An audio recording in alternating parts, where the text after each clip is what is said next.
Ladies and gentlemen, it is now 2 o'clock and we will start the webinar for today. Good afternoon, everyone. Thank you for joining us for today's webinar on electrical and engineering and environmental engineering. I'm Nicole from ICCCM, also your host for today.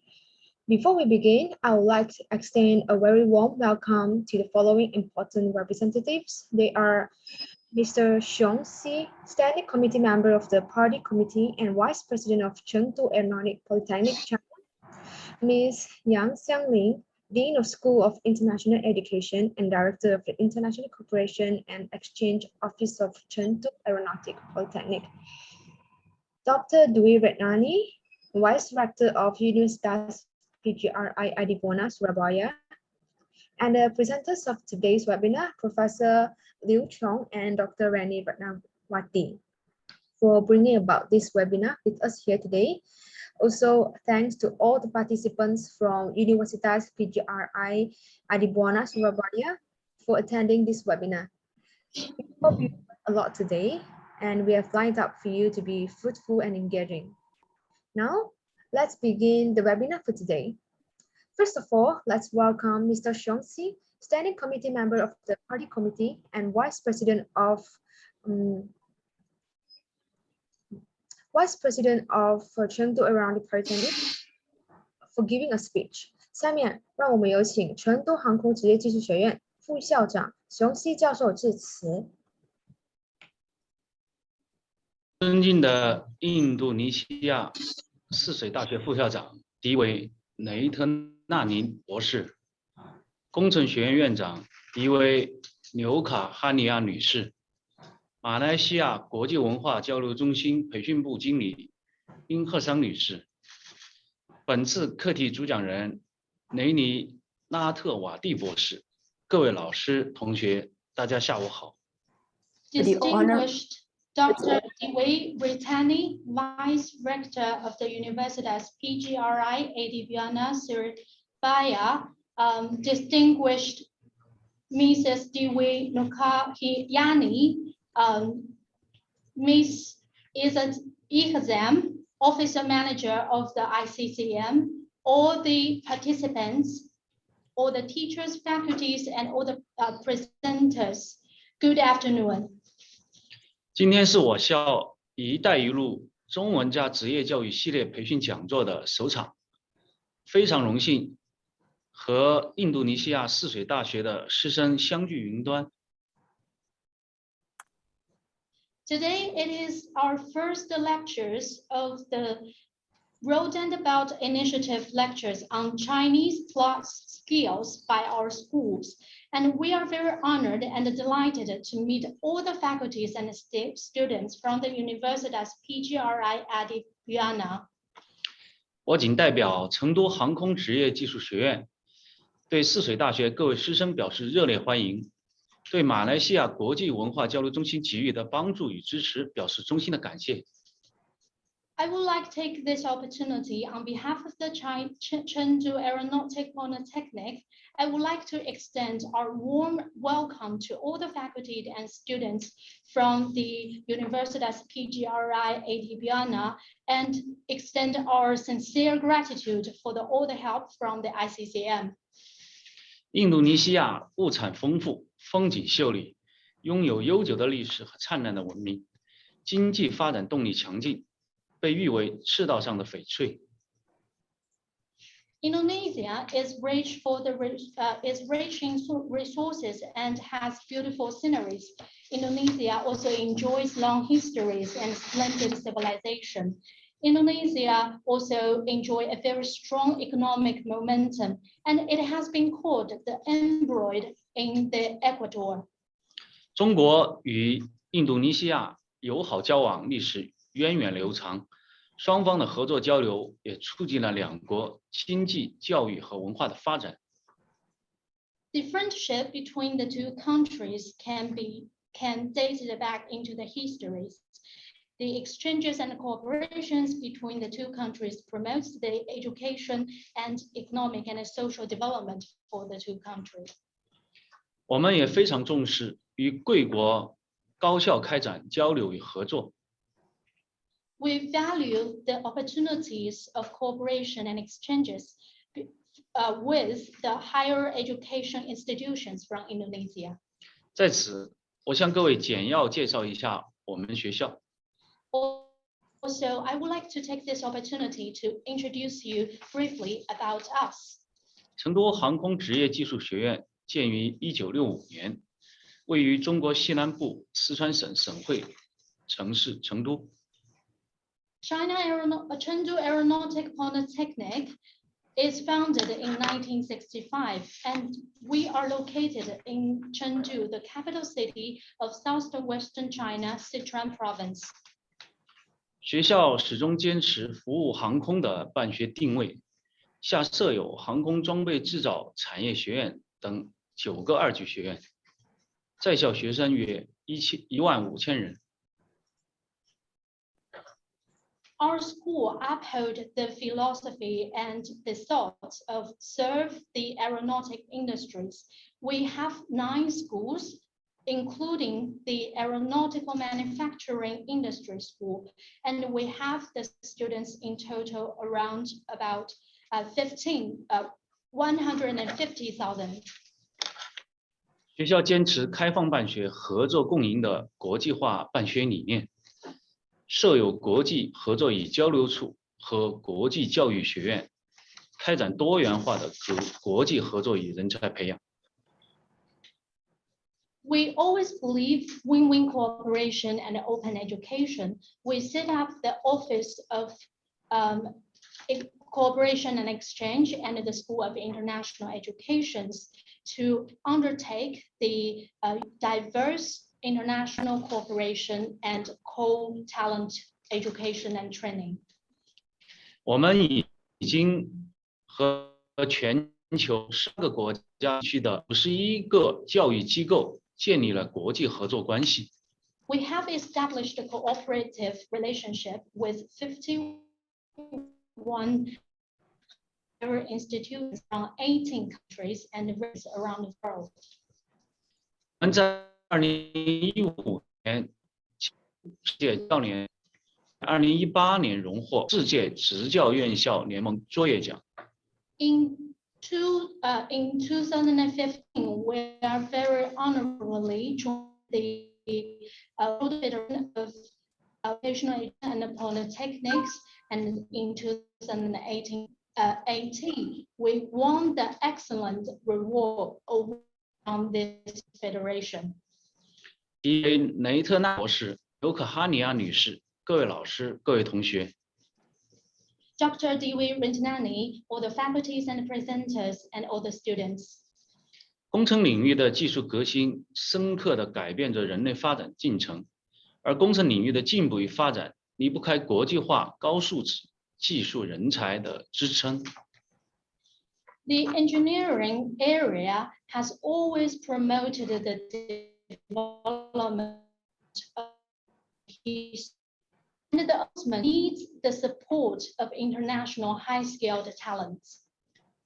因此，作为高等教育的我们，肩负着国际化人才培养的重要使命。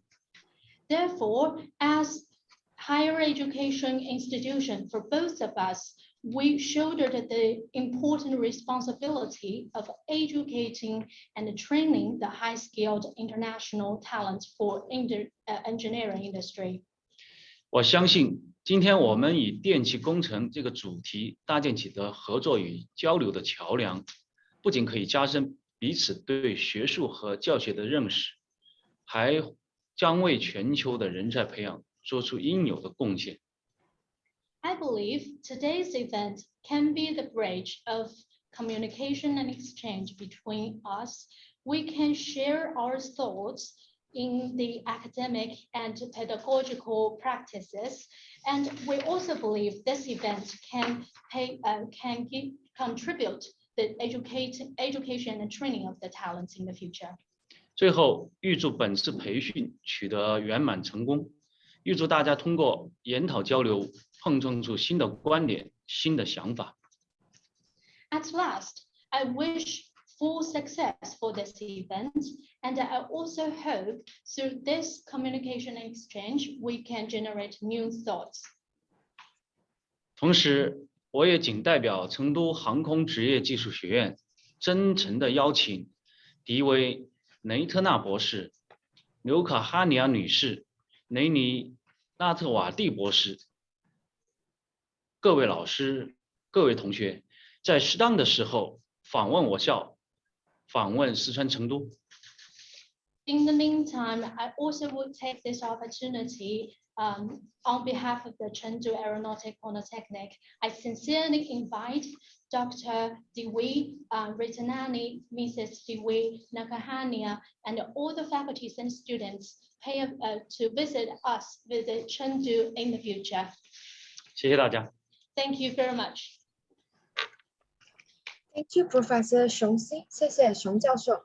Next, let us welcome Dr. Dwi Retnani, Vice Rector of Universitas PGRI Adi Buana, Surabaya. Dr. Retnani, please.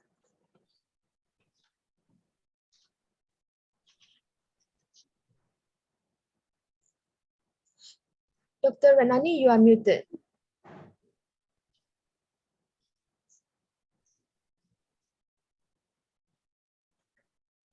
Ms. Nicole, thank you. The Honorable Mr. Xiangxi, Standing Committee Member and Vice President of the Party Committee of Chengdu Aeronautic Polytechnic. The Honorable Yang Xiangli, Dean of International Education College of Chengdu Aeronautic Polytechnic, Director of International Cooperation and Exchange Division.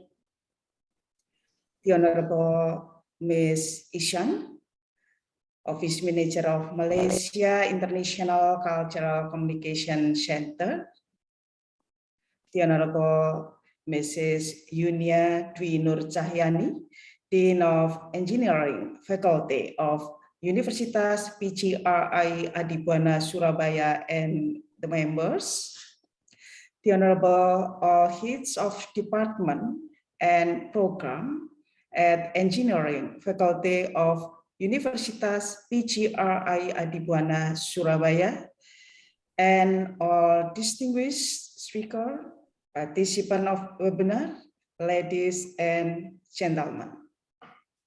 尊敬的熊希教授，成都航空职业技术学院党委常委副校长，杨向林女士，成都航空职业技术学院国际教育学院院长、国际合作与交流处处长，易赫桑女士，马来西亚国际文化交流中心培训部经理 ，Yunia Dwi Nur Cahyani 女士，泗水 PGRI 大学工程学院院长，泗水 PGRI 大学工程学院的所有系主任和课程负责人，本次课题主讲人，网络研讨会的参与者和各位来宾。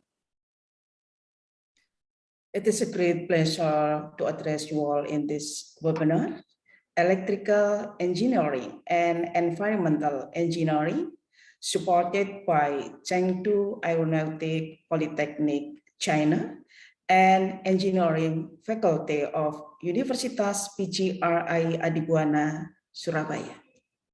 我很高兴能在这次网络研讨会向大家介绍电气工程和环境工程。本研讨会由中国成都航空职业技术学院和泗水 PGRI 大学工程学院支持。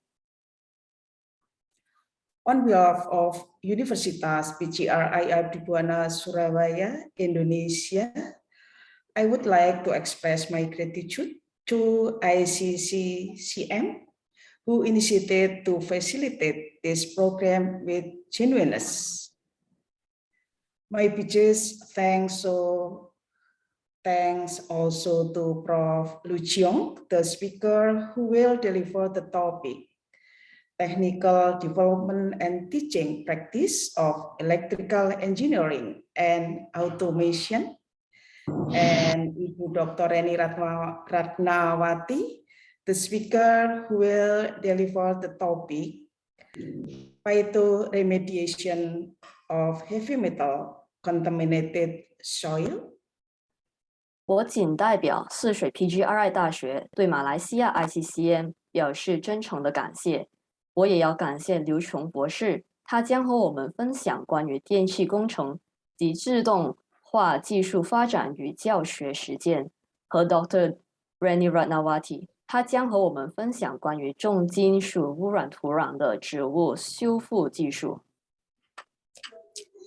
We believe that this international webinar program will be very beneficial for us in gaining knowledge and sharing the information, since we all understand the importance of science, engineering, technology, and innovation in our day-to-day lives and the ways in which they are transforming the new world environment.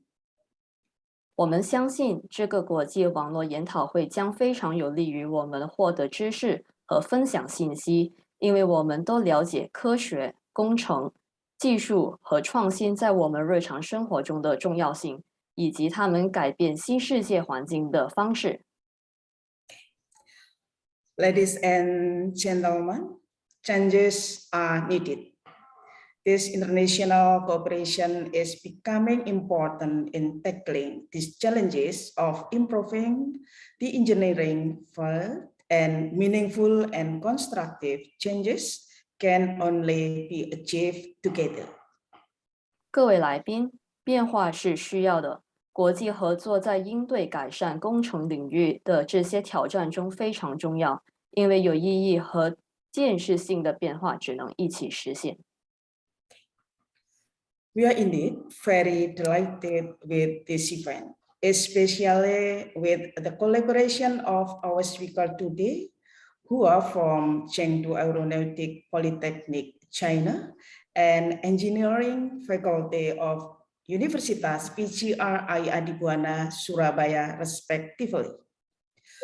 Also with the keen attendance of all participants, lecturers, and students, we believe that this webinar has brought us to the right place at the right time, so that together we can accelerate the exchange of ideas and scaling up of good practices to make positive changes to our future. 我们对这次活动感到非常高兴，同时随着所有参与者、讲师和学生的踊跃参与，我们相信这次网络研讨会能让我们一起加速交流和合作的机会，以便我们能为未来做出贡献。Through this webinar, we hope that all of us can exchange and learn something new from each other, as it is crucial for us to have new insight on what are the future innovation in the field and engineering, and what we can do to prepare ourselves for it.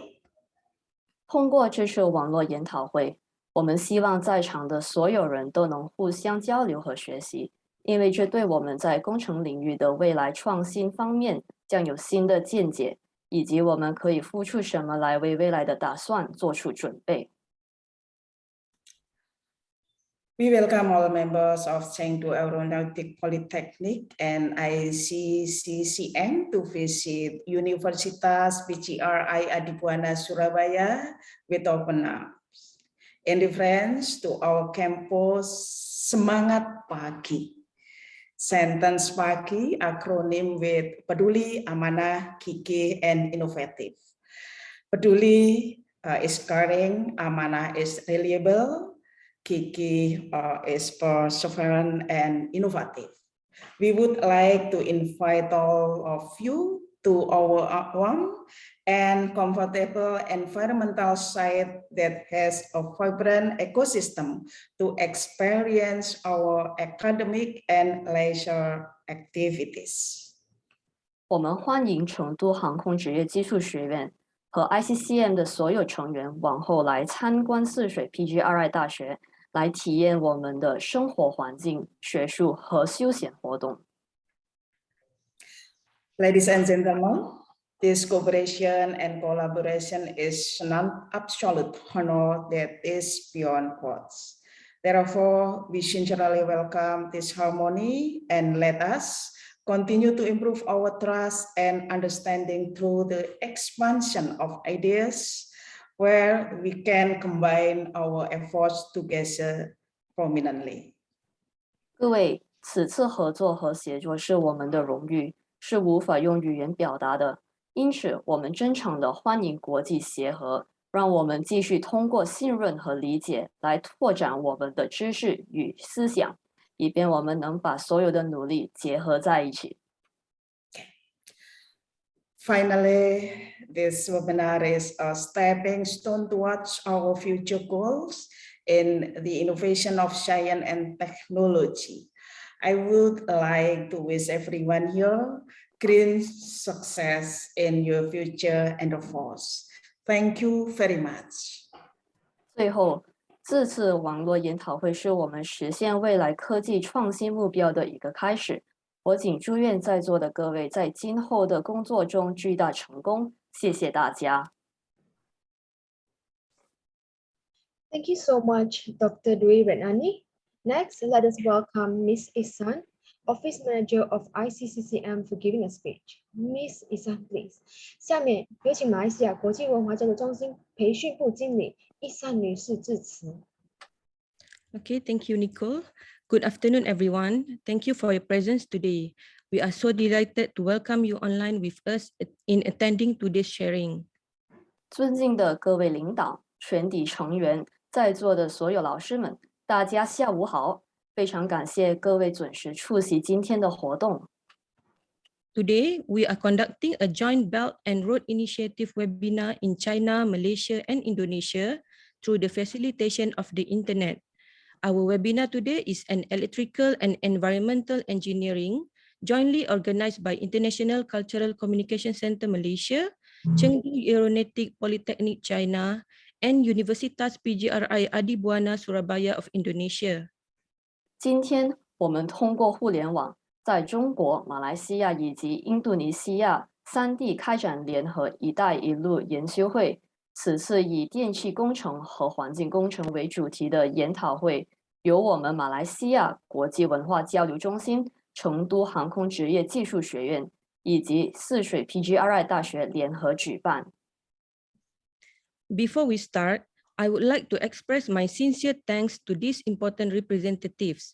They are Professor Xiong Si, Standing Committee Member of the Party Committee and Vice President of Chengdu Aeronautic Polytechnic China, Ms. Yang Xiangling, Dean of the School of International Education and Director of the International Cooperation and Exchange Office of Chengdu Aeronautic Polytechnic China, Dr. Dwi Retnani, Vice Rector of Universitas PGRI Buana Surabaya, Indonesia, and the presenters of today's webinar, Professor Liu Chiang and Dr. Reni Ratnawati.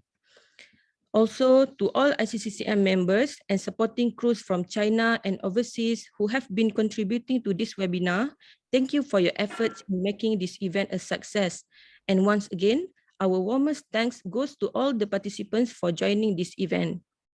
在课程开始之前，请允许我向以下参会重要领导表示诚挚的欢迎和感谢。熊希教授，成都航空职业技术学院党委常委、副校长；杨向林女士，成都航空职业技术学院国际教育学院院长、国际合作与交流处处长 ；Dr. Dwi Retnani，泗水 PGRI 大学副校长。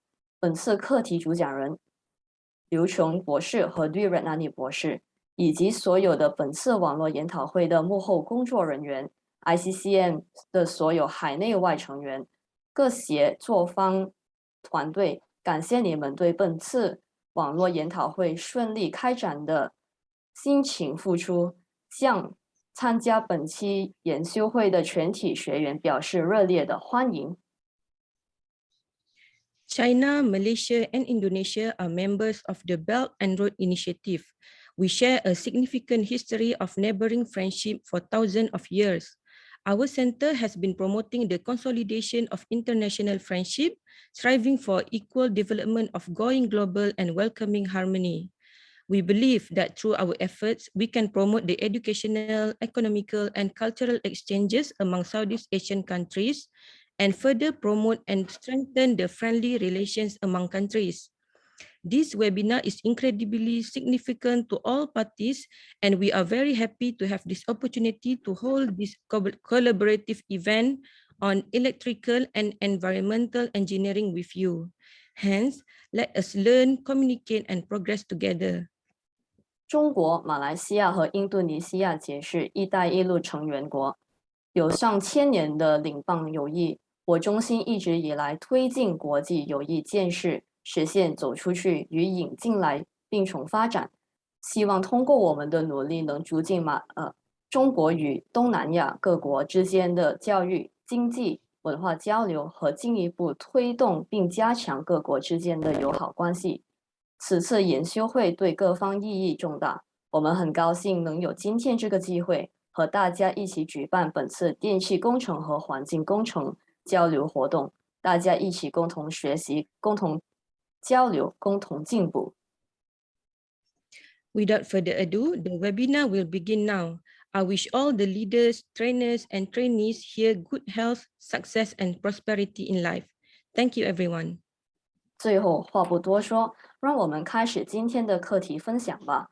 祝各位领导、专家、学员身体健康，工作顺利，万事如意。谢谢。Thank you so much for the wonderful speech, Ms. Isan. Before we start the webinar, let us take a group photo together. So please turn on your camera. 开始前，让我们来拍张大合照，请大家把摄像头打开。Turn on your camera, please.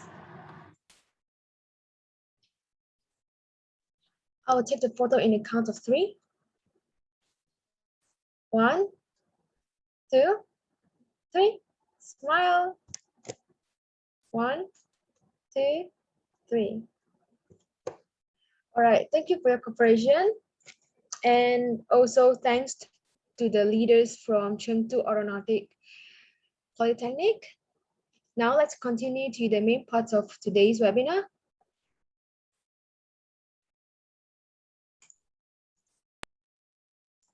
Before we begin the webinar, I would like to remind the audience you have the opportunity to submit text questions to today's presenter by typing the questions into the chat box of the control panel.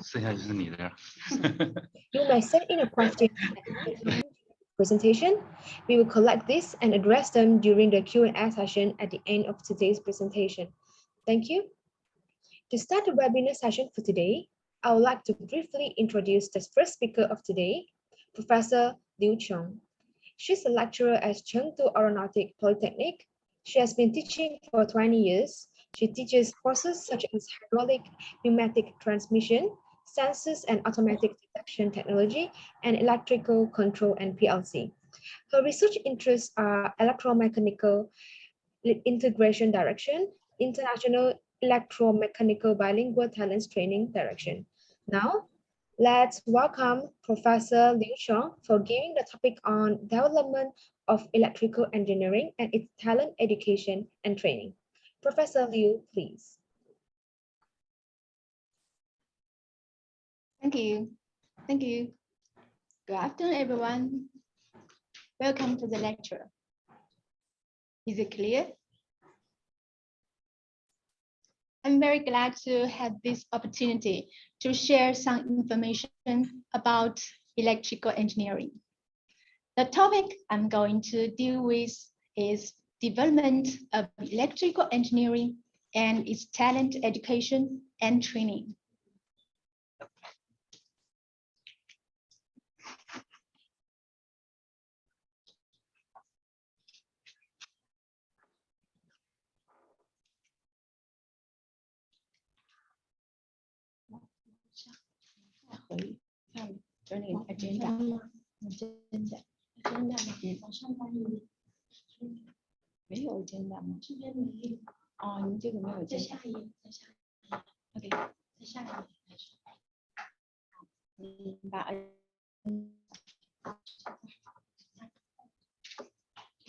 Okay, my lecture will last about 2 hours in total.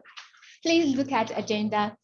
First half lecture lasts about 55 minutes, then break 15 minutes. By this time, you will have been sitting for about an hour and a half. You can stand up and move your head and waste a while. Take a break. Second half of the lecture lasts 50 minutes. If you have any question at any point, please feel free to send it via the chat. I'll draw some representative question to answer at the end of the lecture.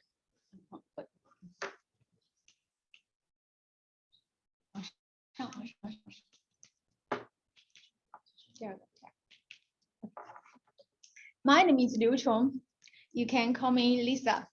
As a teacher in Chengdu Aeronautic Polytechnic, I have been teaching for 20 years, since 2001. My teaching courses are hydraulic and pneumatic transmission, electronics English, scientific Japanese, sensors and automation detection technology, electric control and PLC and other courses. I received a bachelor's degree in measurement and control technology and instruments from Sichuan University. A few years later, I received a master's degree in industrial engineering. Also, I have studied Japanese for about 3 years. Through the study of English and Japanese, I gradually became interested in cultural diversity. I agree that we should respect not only the culture of our own nation, but also other nations. Traveling is a good way to experience cultural diversity. So I like traveling. Certainly, I come for time because of COVID-19, although I have got 2 doses of COVID-19 injection really hurts. In fact, another advantage of traveling is that you can shop everywhere, shopping. Although I have not been to beautiful Indonesia, I have been to Malaysia, Sabah state, which is the nearest place to Indonesia. I have everything. So I can imagine how beautiful the tropic landscape and how delicious the tropic fruit Indonesia has. Now I'm in Chengdu, the capital of Western China's Sichuan province. Have you ever been to Chengdu? Just like other provincial capitals in China, Chengdu is both a modern and ancient city. Next, I will show you a film about Chengdu. Hope you enjoy it. Okay.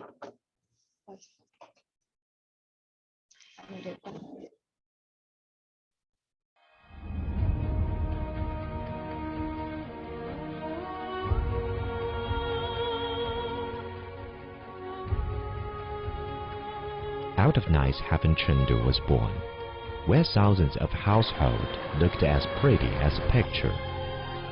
In the eyes of Li Bai, the famous poet from the Tang Dynasty, Chengdu is blessed with unique natural endowment, lasting prosperity.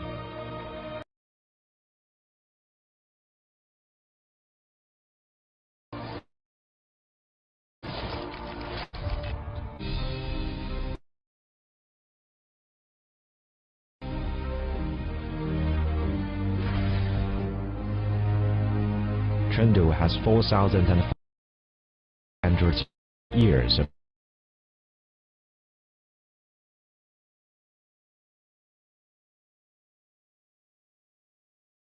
urban civilization, a historical and cultural city, one of the centers of the ancient Chinese civilization.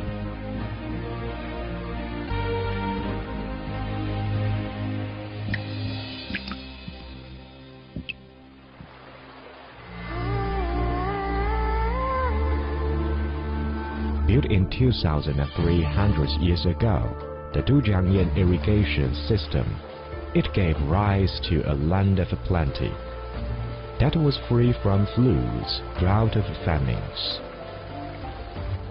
Chengdu has been carrying the creative and entrepreneurial genes since ancient time.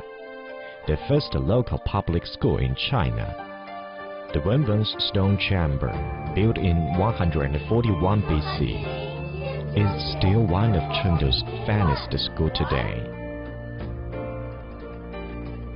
The oldest looms in the world.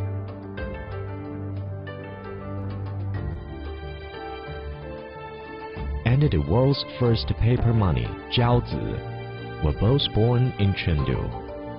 The first picture tube in contemporary China, the first stock after the reform and opening up, and China's first innovation and entrepreneurship index, all embodies the wisdom and the diligence of the people of Chengdu. Chengdu is surrounded by pristine mountains and rivers, and immersed in rich and glorious culture. Du Fu, the greatest poet in the Tang Dynasty, spent the most close time of his life here. Chic and elegant, plus the urban ethos of the optimism and inclusiveness, made Chengdu the most attractive city of the famous poets of the time. 我用一个字来形容我们的成都的历史文化的严格，那就是文。文史风瞻就是成都，文质彬彬就是我们成都人。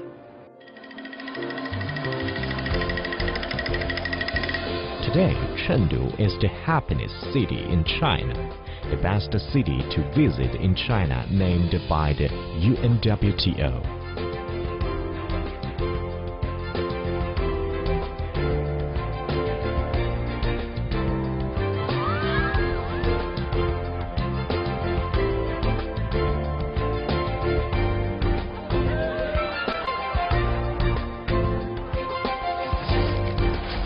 Chengdu has grown fast thanks to the development of the national-level Tianfu New Area and the National Metropolitan City. Today, Chengdu ranked first in comprehensive competitiveness among the new first-tier cities. The Milken Institute, an American think tank, named Chengdu as China's best-performing major city. The well-renowned global city rating agency released the World City List, in which Chengdu's comprehensive competitiveness was rated as one of the global top 100. Today, Chengdu has the modern system in the era of the new economy. Today's Chengdu is a truly open international city.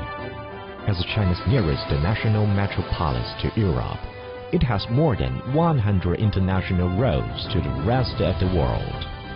The Tianfu International Airport under construction will enable Chengdu to become mainland China's third city with 2 international airports. The future passenger capacity will increase to 150 million per year. More than 200 countries and regions around the world share economic and trade ties with Chengdu.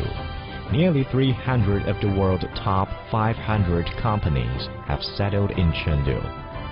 The presence of the almost 20 consular missions made it named as China's third largest consular city. There are many opportunities here for Australia in Chengdu, and these have just grown stronger with the recent signing of the China-Australia Free Trade Agreement. But I guess what I would say is, for anyone coming to Chengdu from anywhere in the world, you can always find somewhere to feel at home. Today, Chengdu has a strong atmosphere of entrepreneurship and innovation. Chengdu today has an excellent business environment. It is accelerating the process of internationalization, legalization, and facilitation, furthering its market vitality and competitiveness.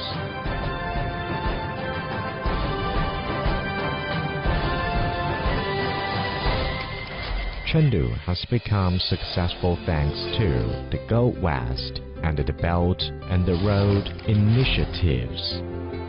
The Go West campaign gives Chengdu a historical mission of the lending the accelerated development of the Western China, a pivotal point of the Belt and Road initiative, and the Yangtze River economic belt.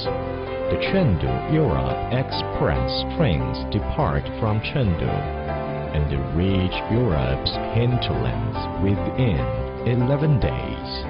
Chengdu is an opportunity for the world. Chengdu has truly become the gateway to the West and has been able to establish itself as a very prominent supply chain hub for China to the rest of the world. Du Fu, a great poet of the Tang Dynasty, receded. From the window, I got a glimpse of the never-melt Xiling snow mountains. The people in Chengdu still enjoy the same scenery on their balcony today. Braving the nice cup of tea, reading a good book, and listening to the beautiful melody.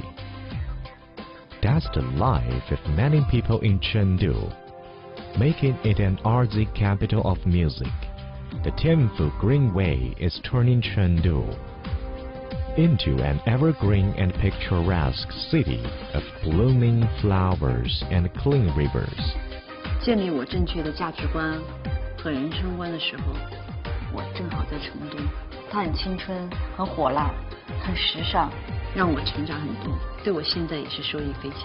Innovation creation is Chengdu's innate cultural genes. Elegant fashion is another wonderful cultural zeitgeist of Chengdu. Optimistic inclusion is the eclectic cultural disposition of Chengdu. Public interest is the external cultural expression of Chengdu. The cultural heat of Chengdu accumulated over the thousands years transmit the surging power of the Tianfu cultural. Chengdu has the timeless charm of the human and cultural city.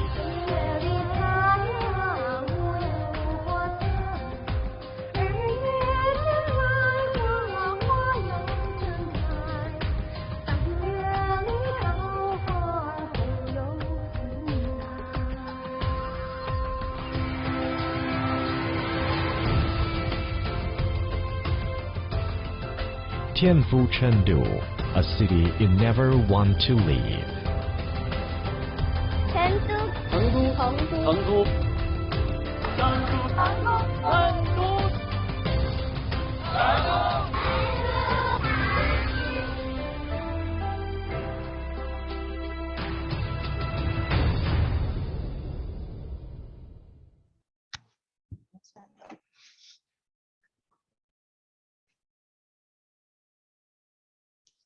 Okay, it can be seen from the film that Chengdu's industry is developing rapidly. Among them, the development of electrical industry is also changing with each passing day. Now, let's look at the development of China's electrical engineering industry. The second part of my lecture is electrical engineering in Chengdu Aeronautic Polytechnic. And the third part I'm going to introduce is professional development as an electrical engineer. In the third part, I will analyze the type of position in electrical engineering and give an example of one of our school's class. Now, the first part. In this part, I'm going to introduce the following key points. The first point is electrical engineering China. Next, the future development trends. The third is industrial enterprise in China. And the fourth is employment in electrical engineering. The first part. In China, electrical engineering and automation is an interdisciplinary subject involving electrical engineering, information technology, electronics technology, network control technology, and other disciplines. Electrical engineering, automation, and in industrial production and have strong practical application. It's very effective for promoting national industrialization and economic construction. Through the efforts of several generations, China's electrical engineering and automation construction has reached a certain height. Please look at the charts.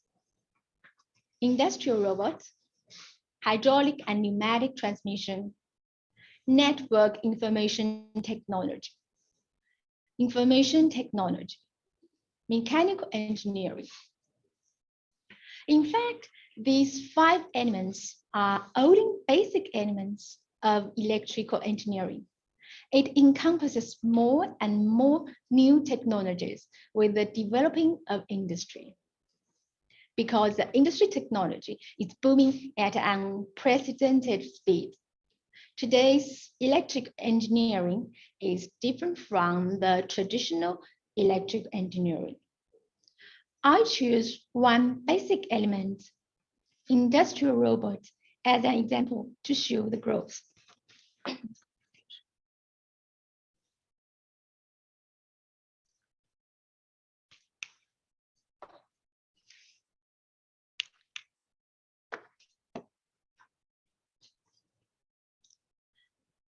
The graph shows that based on Chinese production of industrial robots from 2016 to 2020, we can estimate the forecast of the size of China's robot market from 2021 to 2025.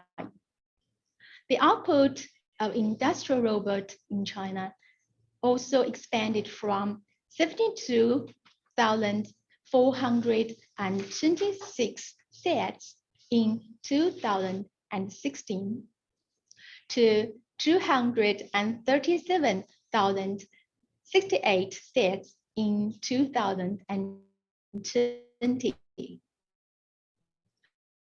With the times more than 4 years ago, the growth is obvious. Combined statistical data with this production number, we can estimate that the scale of China's robot market will reach 81.3 billion RMB in 2021 and will maintain the growth momentum in the next 4 years, rising to 146.3 billion RMB in 2025. Otherwise, the application of 24-hour efficient, intelligent, and digital industrial robots has gradually become the mainstream trend of manufacturing industry.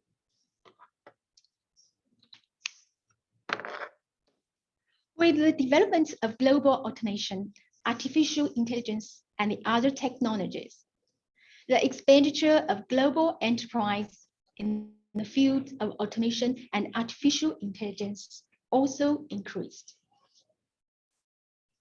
The robot process automation expenditure of global enterprise increased from $300 million in 2016 to $4 billion in 2020, and is expected to rise to $10.4 billion in 2023.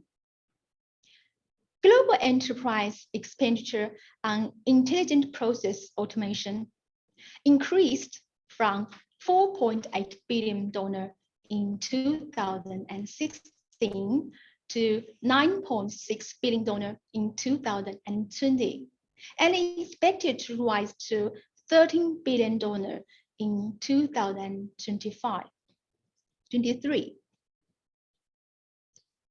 The expenditure on artificial intelligence business operation of global enterprise increased from $700 million in 2026 to $3.1 billion in 2020, and is expected to rise to $10.8 billion in 2023.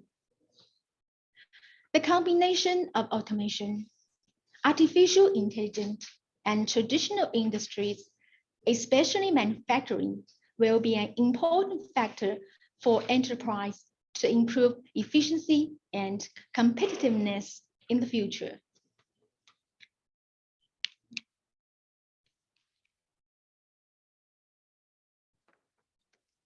As we all know, since China's reform and development, our science and technology and people's life have made considerable development and progress. In particular, in recent years, China's self-developed manned space technology, Chengdu spacecraft, and Tiangong space station was set up. In addition, the actual operation speed of high-speed railway has reached more than 350 kilometers per hour. The considerable progress of these industries is inseparable from the development and application of electrical engineering and its automation technology.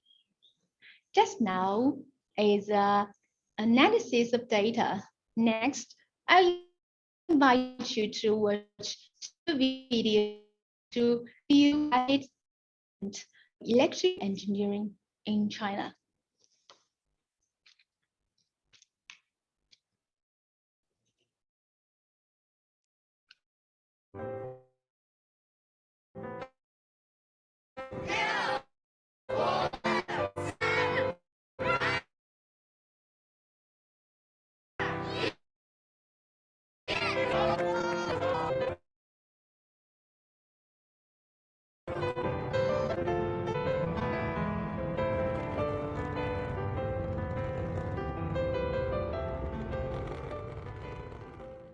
Hailed as China's first teacher in space, Wang Yaping is the only female astronaut in the Chengdu 13 crew.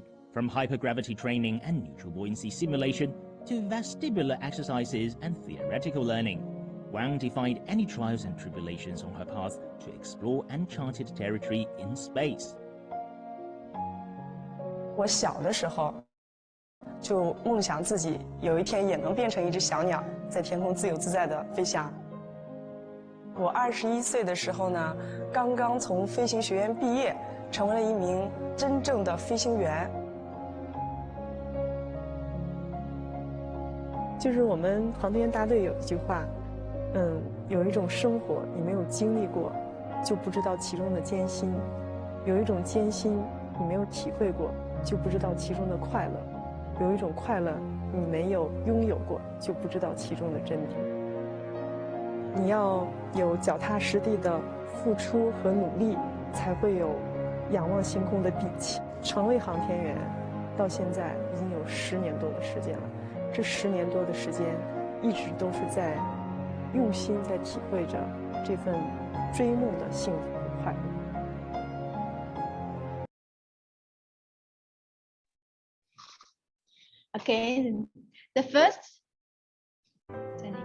Okay, the first high-speed railway in China was built in 2005. It took only 15 years. China has become the country with the largest high-speed railway network and the highest comprehensive technical level of high-speed rail technology in the world. Please. CRH stands out in front, commanding the top 6 places in world speed rankings and some 60% of global high-speed track mileage. The Beijing to Shanghai high-speed train has even clocked in speeds up to 480 kilometers an hour. That's about 300 miles an hour. And with this high speed, the time to travel from New York to Washington could be shortened from the original 3 hours and 50 minutes to 53.5 minutes. In 2017, the Renaissance EMU train achieved an average 350 km/h journey between Beijing and Shanghai. That kind of speed would get you from London to Edinburgh in less than 2 hours, but the price is just a mere £20 or so.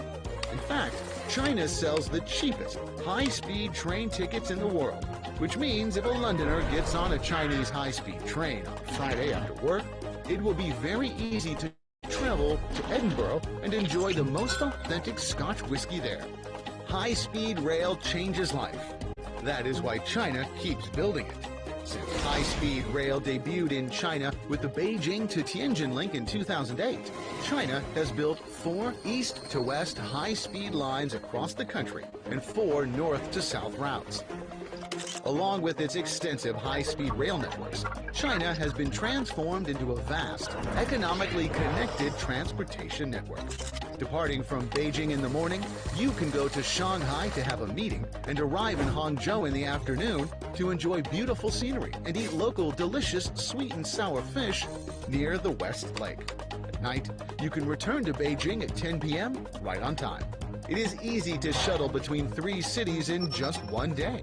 Nowadays, there are many young people choosing to live a twins life, living in a quiet city while working in a bustling city.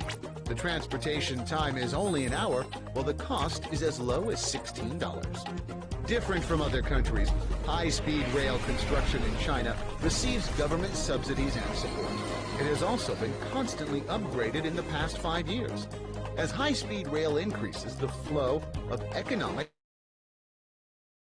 and trade exchanges, it also facilitates the mobility of smaller cities to develop alongside major metropolises. As you know, that in comparison to other forms of transportation,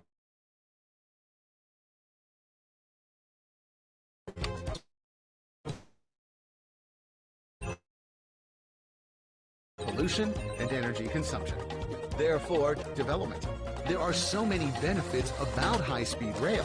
No wonder that China has never stopped with its upgrades.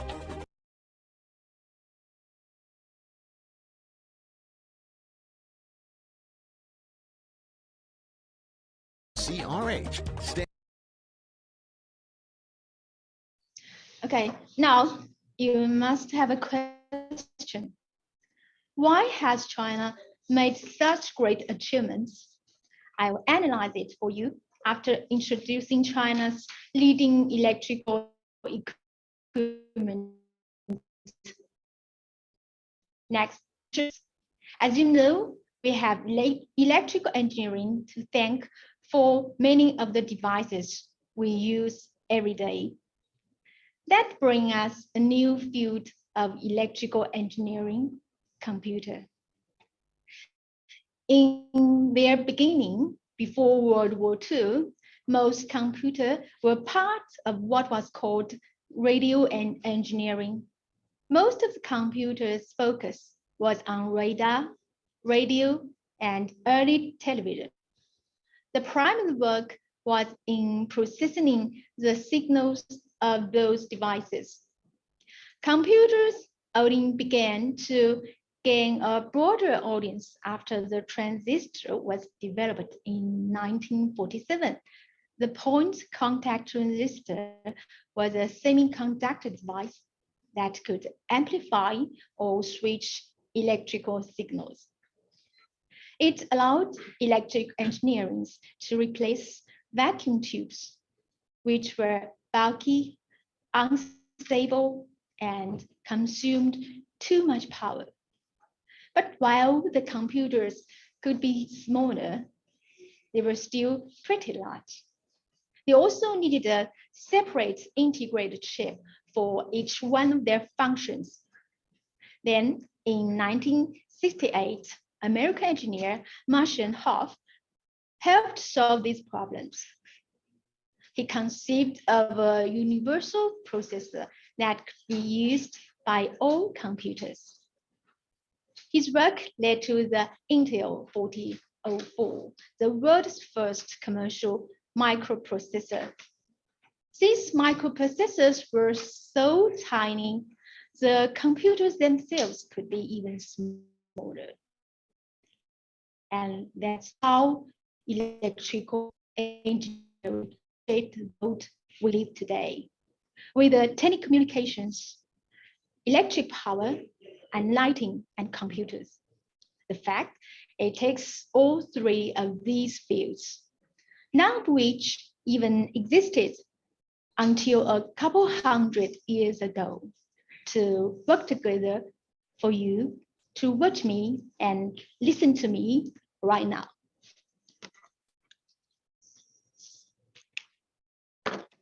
Talking about the future development trends, I personally believe that there is still broad development space for electrical engineering in the next decade. And there will be epoch-making changes. The characteristic of intelligent manufacturing, such as high production rate, high product quantity, and high production flexibility, flexible manufacturing, give it great advantages in the face of traditional fixed production.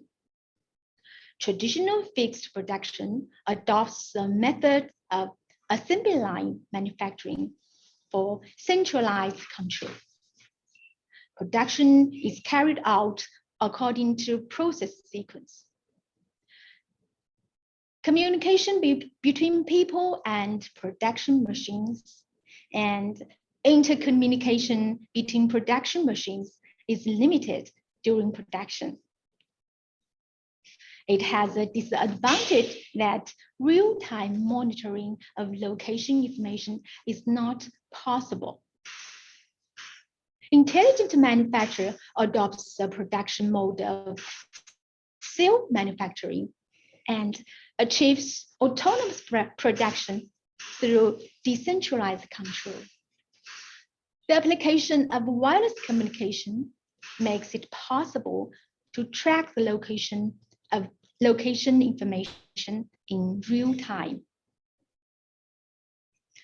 The fundamental source of change is the application of artificial intelligence in electrical engineering.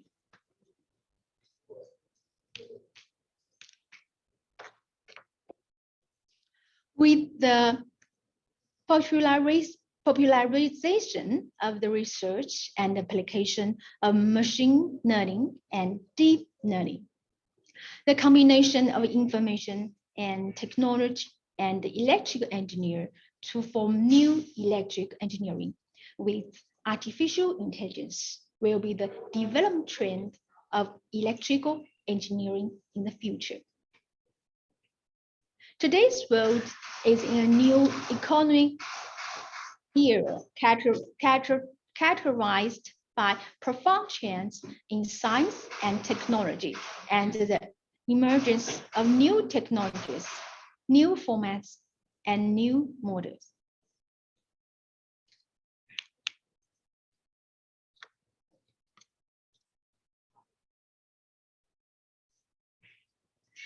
With the proposal of Industry 4.0 in Germany and National Strategic Plan for Advanced Manufacturing in the United States, China has put forward the development plan of Made in China 225. In fact, this is a process of gradually liberating manpower from production by using more and more advanced tools such as machinery, electricity, and information technology, so as to improve production efficiency and reduce production costs. Which Chinese electric equipment companies do you know? Next, I'll introduce some leading electrical equipment enterprise in China. China. They are all leading enterprise in this field. Top 20 listed companies of electrical equipment in 2019 to 2020. Number 1 is Shanghai Electric Company. Number 2, Contemporary Amprex Technology Company Limited. Number 3, Goldwind Science Technology.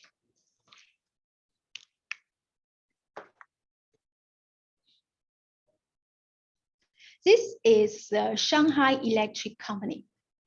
It ranked one of China's top 500 companies by Fortune, one of the top 500 global manufacturers.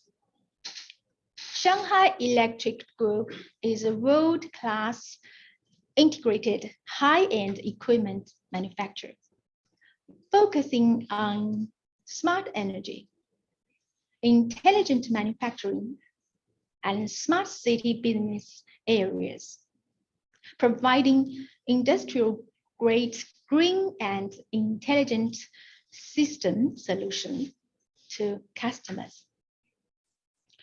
Global business includes new energy, integrated energy, environment protection, medical devices, intelligent infrastructure, and industrial automation.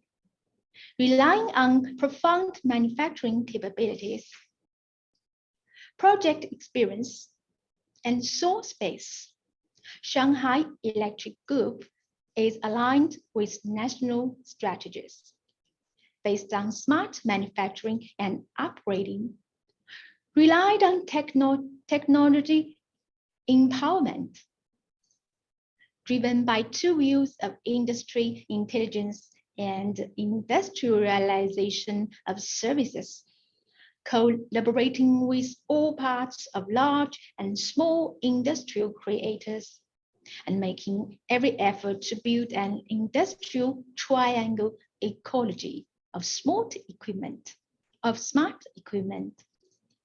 industrial internet, and smart supply chain to promote human progress and sustainable social development. Number 2, Contemporary Amprex Technology Company Limited is a global leader of new energy innovative technologies. It is the world's largest electrical vehicle battery manufacturer. It is also the vehicle battery supplier for BMW and Tesla. We abbreviate Contemporary Amprex Technology Company Limited, CATL. CATL has become the most growing top 20 enterprise. Among the enterprise on the list, CATL's business performance is very bright. In the past 5 years, the operation revenue and net profit have kept increasing year by year as a whole. It is a typical leading company with high growth. The market has also given a very high valuation with a market value of 302.3 billion RMB.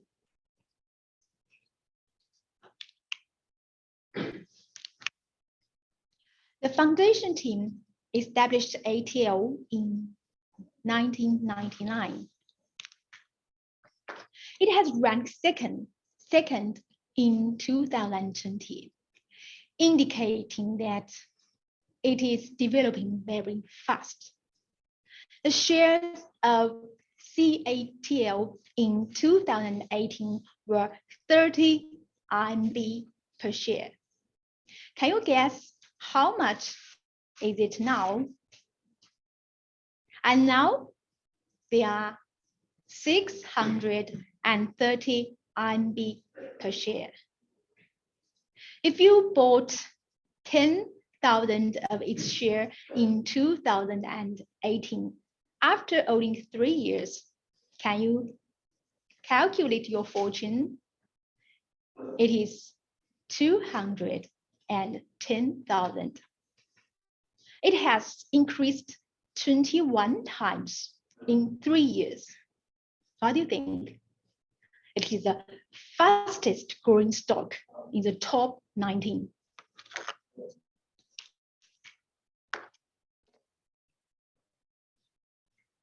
Focusing on the high frequency and high stability requirements of road passenger transport, CATL provides multi-scenario solutions that are safe, reliable, durable, and widely used in various urban public transport scenarios. Passenger line, tourism passenger transport, commuter, etc. CATL helps customers reduce costs and create a beautiful, comfortable, and clean public transport image.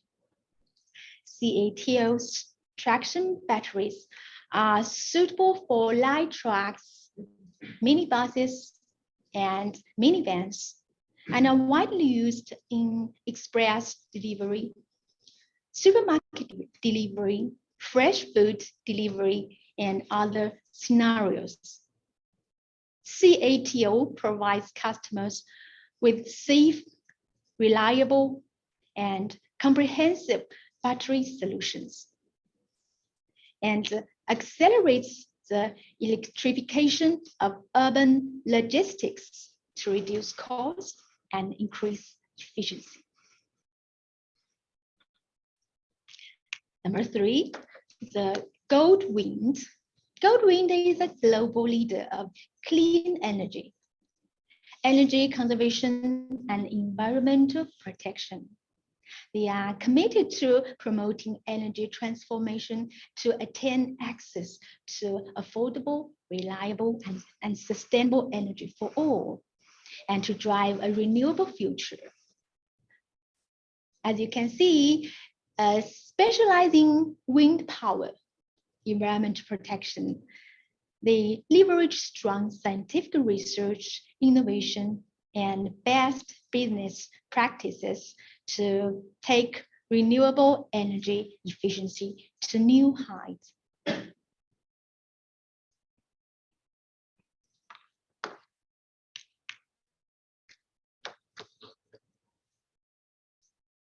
As a national key leading enterprise in agriculture industrialization, Tongwei Group is a large international group that operates green agriculture and green energy, and makes rapid progress in chemistry and other industries. It's located in Chengdu. The group now has about 300 branches and subsidiaries domestically and overseas. With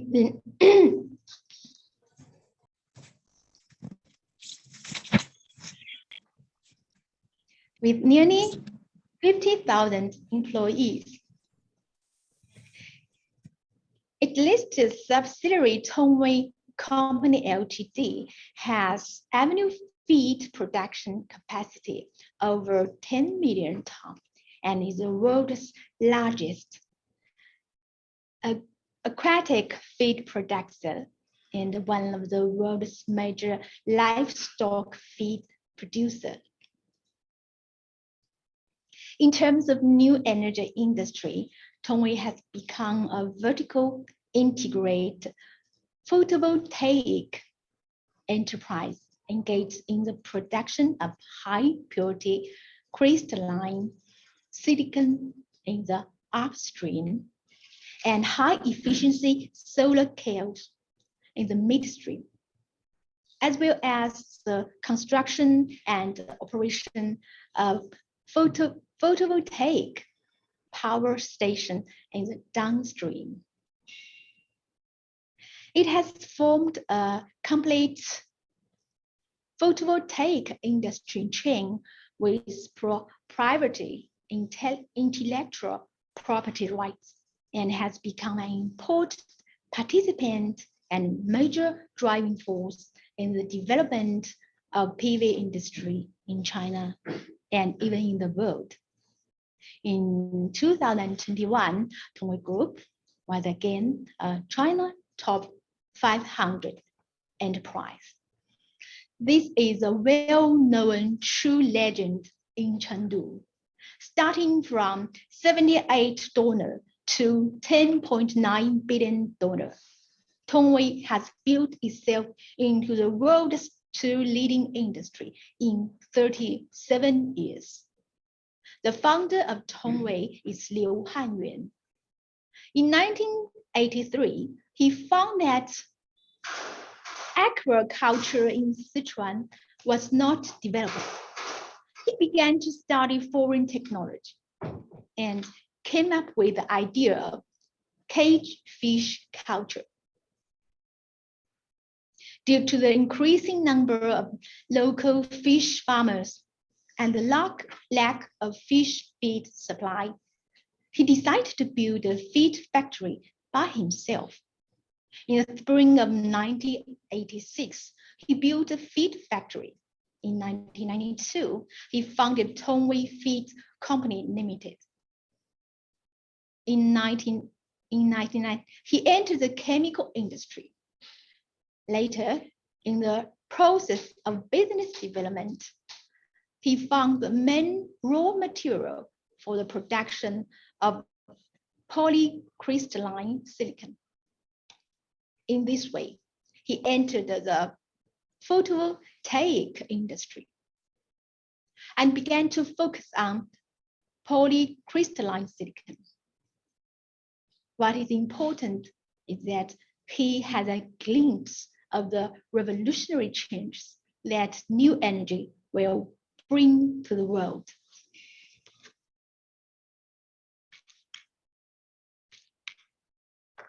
ETA Company Limited actively practices the national strategy of the Belt and Road Initiative and is devoted to sharing the advanced electricity construction experience of China with the world. Founded in 2000, Long Ai Green Energy Technology Company Limited is the most valuable solar technology company in the world. It is on a pathway from the industry change driven by product innovations to the innovations and transformation of a world energy landscape relied on technological innovations. From solar materials, solar power generation equipment to systems solar power station. Long Ai monocrystalline silicon takes full advantage of regional resources, relied on strong research and development teams to conduct industrial layout.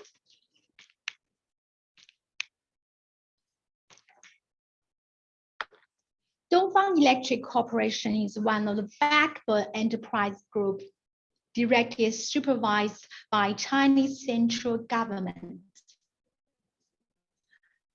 With its headquarters in Chengdu, the capital city of Sichuan province, which is named as the heavenly land on earth and the hometown of giant panda, DEC has blossomed into one of the world's largest power generating equipment manufacturers and international project contractors. NARI Technology is an overall solution provider of energy internet with energy and power intelligence at the core. It is an excellent IT enterprise and power intelligence leader in the field of energy, power, and industry control in China. Founded in 1984, Chengdu is a leading global provider of smart energy solutions. It is actively deploying 4+1 industrial sectors, including smart electrics, green energy, industrial control and automation, smart home, and incubator, forming an integrated whole industry chain of power generation, storage, transmission, substation, distribution, sales, and consumption. Jinko Solar is one of the largest and most innovative solar module manufacturers in the world. Jinko Solar distributes its solar products and sells its solutions and services to a diversified intellectual utility, commercial and residential customer base in China, the United States, in Japan, German, the United Kingdom, South Africa, India, Mexico, Brazil, Italy, Spain, France, Belgium, and other countries and regions. The above are the leading enterprise producing electrical equipment in China. What are the characteristics of this leading enterprise? At present, the development of China's manufacturing is facing a two-way squeeze of the return of high-end manufacture in developed countries. Accelerating innovation-driven, increasing technological transformation, and upgrading the level of industry technology, promoting industrial quality and efficiency, and achieving positive results have become an important way to deal with the electric period of climbing over barriers. For example, many electrical equipment manufacturers improve the quality and efficiency of enterprise development by improving the automation level of production and manufacturing process. It is reported that the automatic executing unit of the enterprise has replaced those repetitive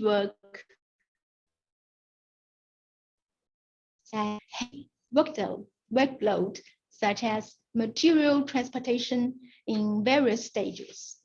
Some high-risk type of work, such as spot welding, have also been replaced by automatic machines. The liberated labor force is mainly engaged in relatively complex type of work, such as large process changes and imperfect technology. Some employees who have received in-depth training turn to more creative work. By improving the level of industry automation, this enterprise will continue to explore how to solve the severe pressure on the manufacturing industry caused by the disappearance of demographic dividends and the overall rise of factor costs, so as to promote industrial transformation and upgrading. In addition, with the limitation of conventional energy and the increasingly prominent environmental problems, new energy characterized by environment protection and renewable has attracted more and more attention. Many leading electrical enterprises actively embrace new energy and environment protection industries. So they obtained high-speed development. This is also the answer to why has China made such great achievements, which I asked you earlier. Okay, let's have a break for about 15 minutes.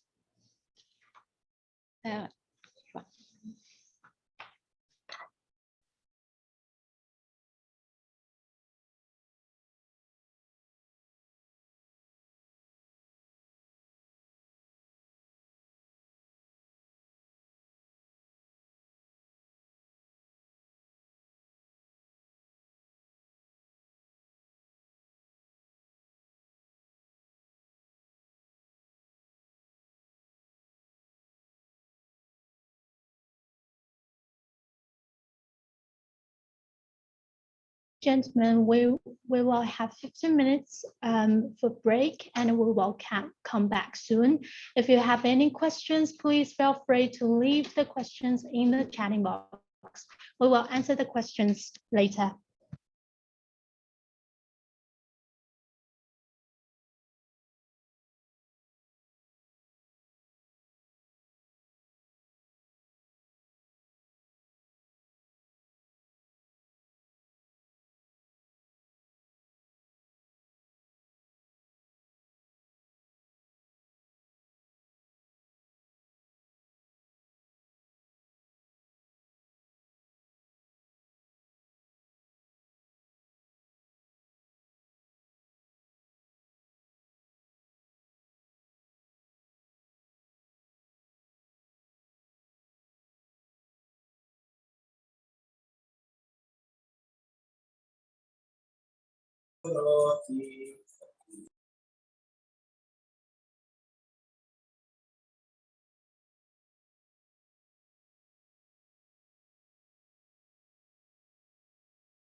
Welcome back to the lecture.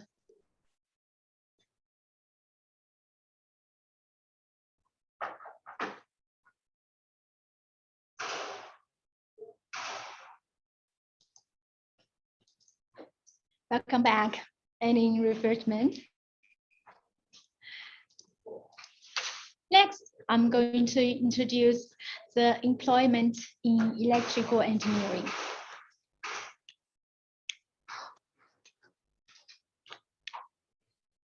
Yeah.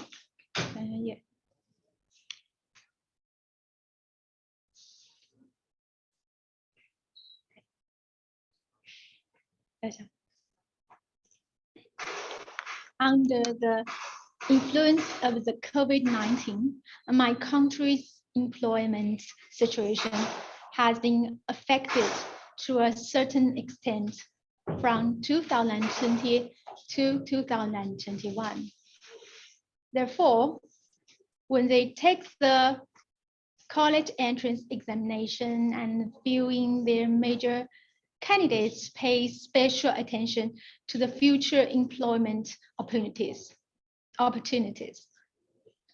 Research shows that professional employment prospects and salary condition are the primary consideration for Chinese college entrance examination candidates who choosing a major, accounting for 58.8%. Liberal arts and science students combine their major and personal interests to apply for voluntary reporting, focusing on artificial intelligence, big data, technology, automation, and finance.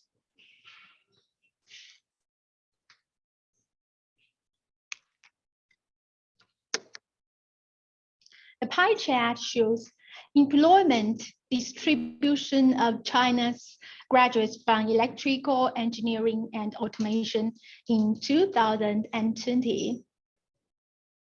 13.2% of graduates entered the automation industry. 12.7% entered electronic technology. 9.7% of graduates worked in machinery-heavy industry. 7.1% of students worked in the real estate industry. 5.1% telecommunications equipment. 5% electricity and water conservancy. 4.9% IT software, 4.2% automotive, 2.9% petroleum chemical industry, 2.8% processing and manufacturing. Most graduates found employment in their major, and the employment situation is relatively optimistic. From the perspective of salary in various industries, the salaries of electrical engineering and automation ranks in the top 10. It's number 9. In the labor market, electrical engineering graduates have always been a catch.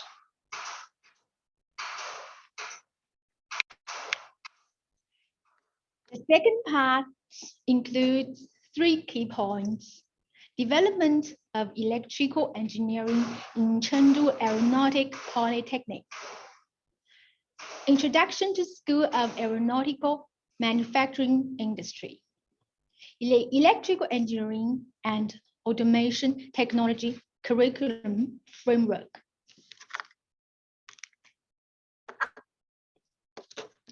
Chengdu Aeronautic Polytechnic is located in Longquan District, the Economic and Technological Development Zone.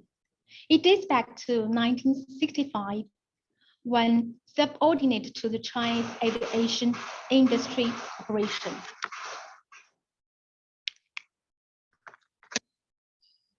As of 2021, the college has a faculty of 700 full-time teachers. 75% of them hold master's degree. 11 experts of great contribution of technology development are the recipients of the State Council's Special Government Allowance. And one academic technical leader in Sichuan province. Besides, the college hosts 2 national level teaching teams and 5 provincial level teaching teams. Chengdu Aeronautic Polytechnic consists of 8 academies, including School of Aeronautical Manufacturing Industry, School of Information Engineer, School of Construction Engineer, School of Management, School of Automotive Engineer, School of Unmanned Aerial Vehicle Industry, School of Aviation Maintenance Engineer, School of Civil Aviation Transport. Our teaching units contain basic teaching, ideology, and political theory teaching, engineering training center, and the like. The laboratory programs, including 6 national model majors, 2 national educate reform pilot majors, and 5 provincial excellent courses. So far, the college owns 12 national excellent courses, 32 courses, and 55 courses.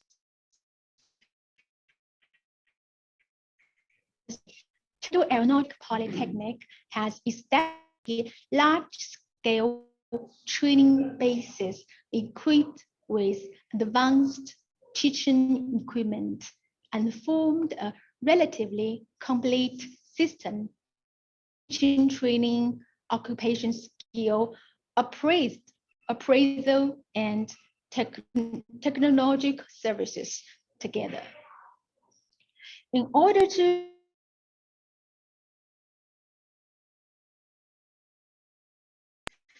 I will play the video of our college for you.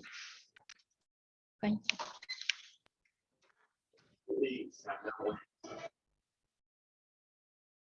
Human beings have no wings to fly, but never give up the pursuit of soaring high in the sky. The aeronautics industry of China has advanced toward the world, carries the long-cherished hope to realize the great China dream, supported China's rapid advance in economy, and guarded the safety of our great and oppressive country. Chengdu Aeronautic Polytechnic, founded in 1965, is known as the cradle that brings up highly skilled personnel of new China for the aeronautics industry. Her endeavors of continued reform, innovation, and passionate leap have left such an indelible mark on the development of the aeronautics industry of China and the regional economy. This is a magnificent picture with the history full of ups and downs, which embodies the intelligence and efforts of CAP's people for generations. And this is an inspiring movement with full spirit and majesty. Every musical note of the song shows the pursuit and dreams of educators dedicated to vocational and technical education of a new era. Chengdu Aeronautic Polytechnic. CAP injects into her practice AVIC's spirit of serving our country worthily with the powerful aeronautics industry, strengthening the military forces, enriching the people, being devoted to work, keeping integrity in mind, marking innovations, and surpassing what has been done. By which the concept of serving our country worthily with a powerful aeronautics industry and pursuing excellence is refined into CAP's spirit, and this kind of spirit provides endless power to realize our China dream. Based on the implementation of the transformation, the upgrade of the aeronautics industry, the great development of the great civil aviation industry, and the strategy of building Sichuan into a powerful industrial province, is her professional structure, strengthens her connotation construction, and builds a distinct training system of applied personnel with high quality. CAP relies on the aeronautics industry, gears to the society, by combining specialties with industries, curriculum contents with professional standards, teaching process with production process, academic certificates with professional certificates, and vocational education with lifelong learning to systematically construct a personnel training mechanism.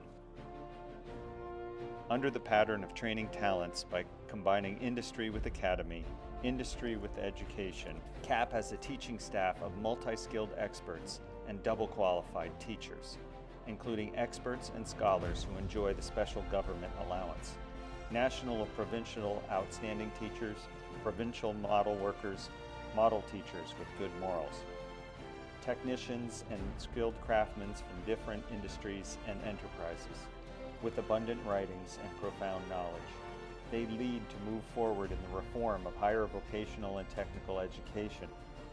Outstanding achievements have been made in the dense academic atmosphere, the rising enthusiasm of teaching and scientific research, and the high-quality teachers.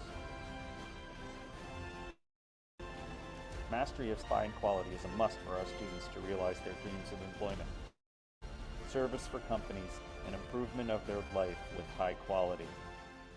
Culture is like water that moisturizes things in silence. The ambition of serving our country worthily with a powerful aeronautics industry takes root and spreads in CAP.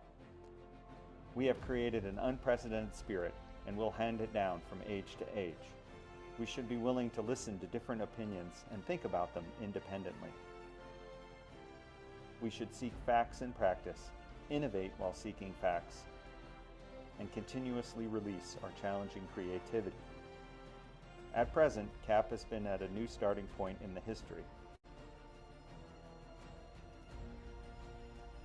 Staff members of CAP, with the mission of serving our country worthily with a powerful aeronautics industry, are on the long march.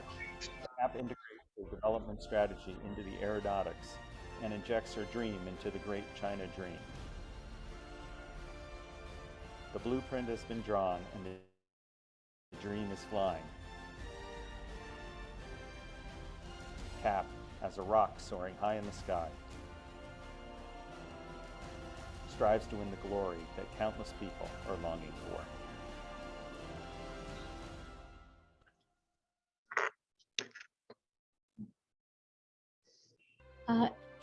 Is it the same as you think? And next, I'll introduce our college School of Aeronautic Manufacturing. This is a picture of the college of staff members. Can you find where I am? Yes, in the upper left corner, the second in the first row, it's me. My college has nearly 100 teachers in total.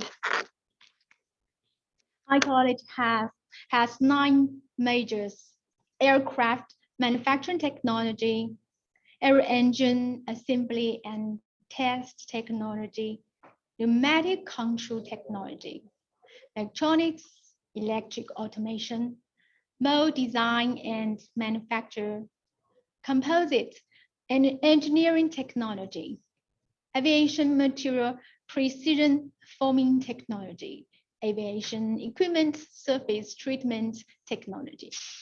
In the automation teaching and research department where I work, we have the following 3 specialties: numeric control and numeric control technology, electronics, and electrical automation. I invite sophomores and junior students in our school to introduce their majors and some training conditions.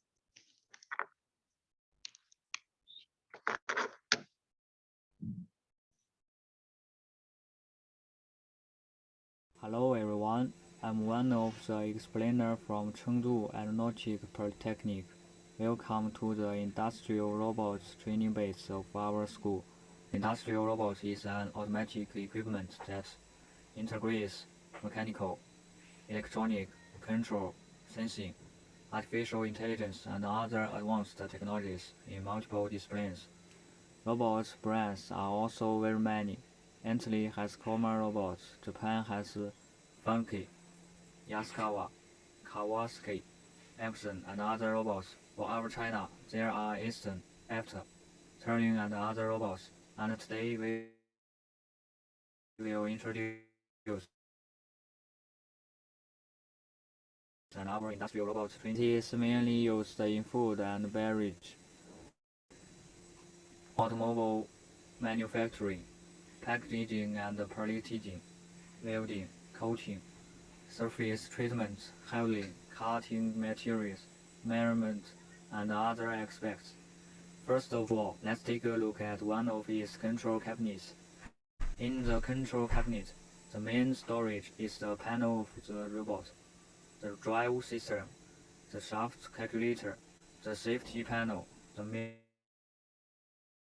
main computer, the backup power supply, and some capacitors. Let's take a look at another control cabinet. The main function of this control cabinet is to control the power switch, emergency braking, adjust the working mode of the robot, and connect the teaching device of the robot. Then we take a look at the teaching device. We can see that there are a lot of buttons on the right side of the front of the teaching device. First see the top. They are for shortcut keys. You can see shortcut instructions, movement speed, movement mode, shaft switching, and the bottom is to control the way to run the program, as the black knob in the middle controls the direction of movement of the robot. It is particularly noteworthy that if you want the robot to normally execute the signal we give, you must press the enabling key behind the teaching device before controlling it. Only after the teaching device is powered on can the robot operate the teaching device, and then the robot can normally execute the instructions we give. Thanks for your listening. Hello everyone, I'm one of the... Hello everyone, my name is Paulo. I'm studying Chengdu Aeronautic Polytechnic, and my major is Numerical Control Technique. I'm so glad to introduce 3D printer for you. 3D printer, also known as 3DP, is a kind of cumulative manufacturing technology that is the machine of repeat prototyping technology. It's a kind of digital modern file based on the use of special wax, powdery metal, or plastic adhesive materials. By printing layers of adhesive materials to create three-dimensional objects. At present, 3D printers are used to make products. The technique of constructing objects by printing them layer by layer. A 3D printer works by feeding the tar and the ingredients into a 3D printer, and the machine is programmed to build the product layer by layer. The MP Flex 350 is a flexible, high-yield, repeatable metal 3D printer, equipped with unique unload powder capable of processing high quality and precision workpiece sizes up to 275 times 275 times 380. The biggest difference between 3D printers and traditional printers is that the ink they use is actually raw material, stacked thin layers in a variety of form and printed in a variety of medium, from wires, plastics to metals, ceramics and rubber based on materials. Some printers can combine different medium to make things hard at one end and soft at the other.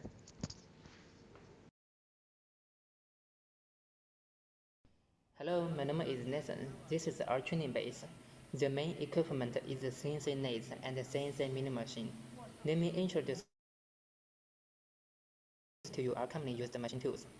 We can say that these parts are processed by the mini machine in this workshop. Machining centers are classified as vertical, horizontal, and universal machining center. Now, we can say that the first mini machine is a horizontal 5-axis CNC machining center. Compared with the ordinary CNC mini machine, it has one more tool magazine. We can equip many different mini cutters at one time to realize automatic tool change. And by 5-axis linkage, we can process in the complex shape parts, such as the aircraft engine blades.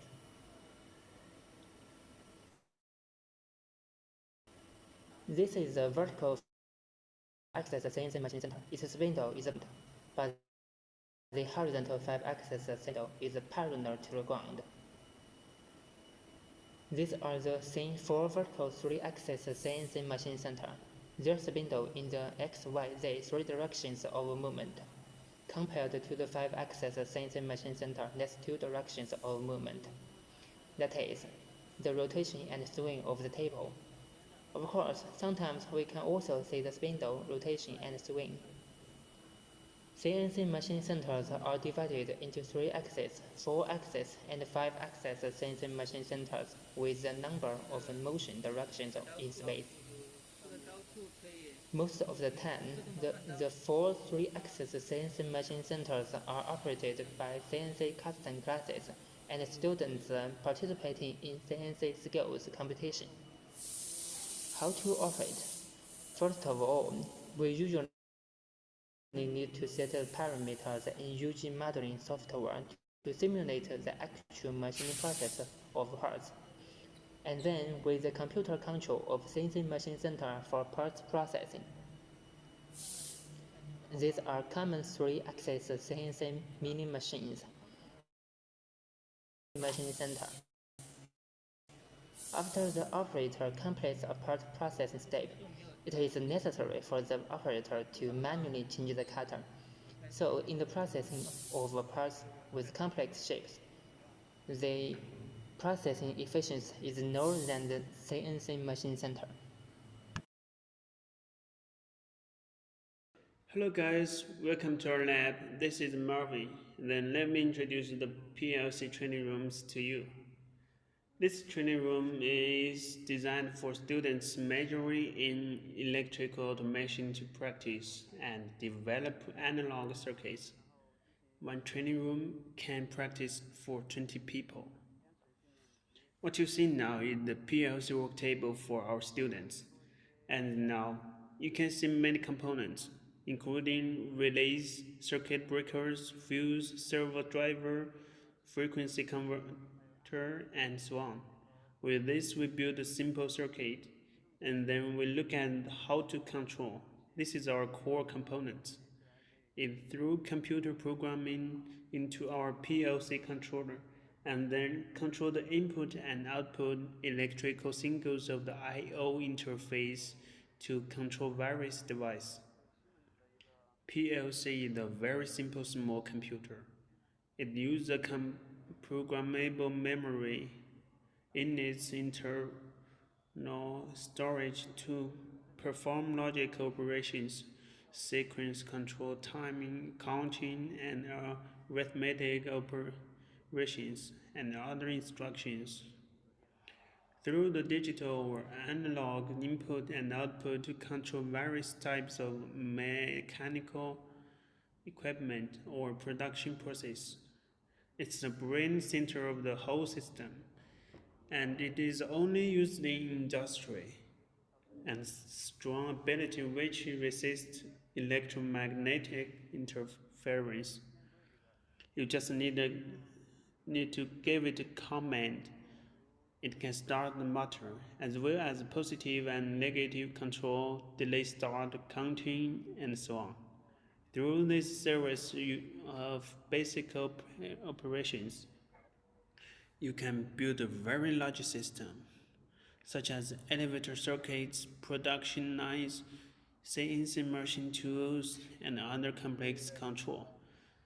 Just like a computer chip, from the transistor to the construction of or and not gate to CPU. It can also be connected to the internet, where you can send it instructions to get it to work.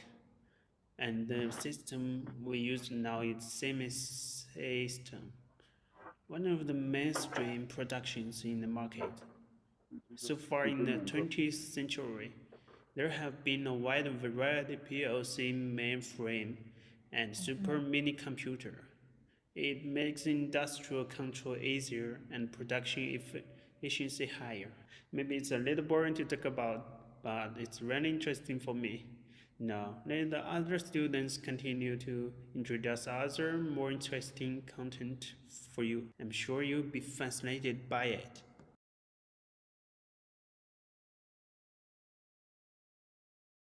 Hello. Okay, these 4 students are my students. You must be wondering subjects in college, especially as a student major in electrical automation.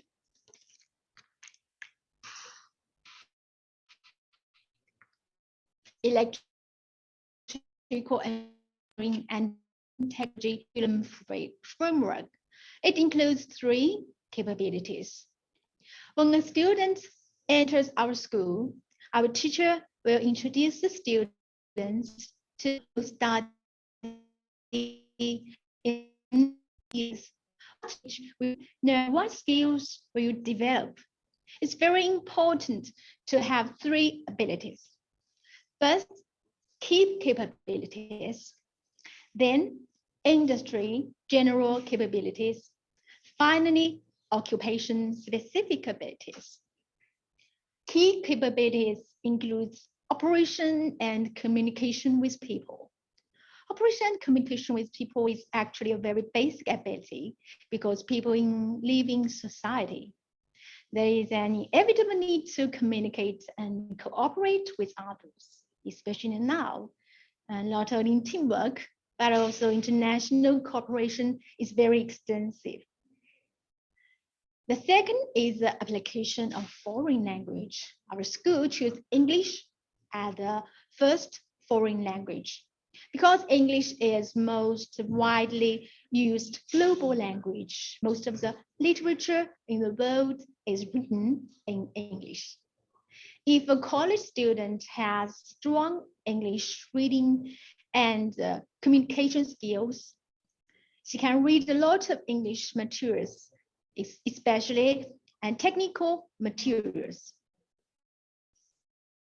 The ability to solve problems is reflected in how to use the library or the network to solve the problems you find under your current conditions. This includes literature retrieval.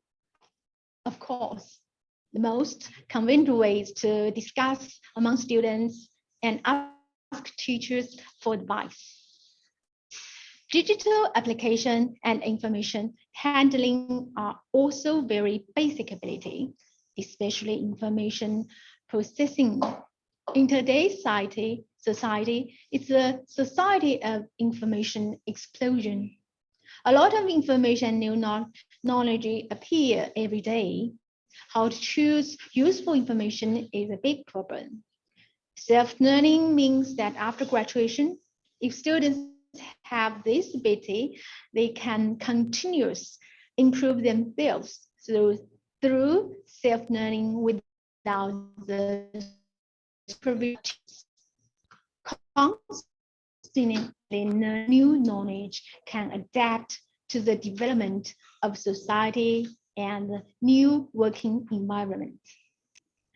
Innovation is a requirement for graduates in this era. Because the development of the time is very fast, many technologies need constant innovation.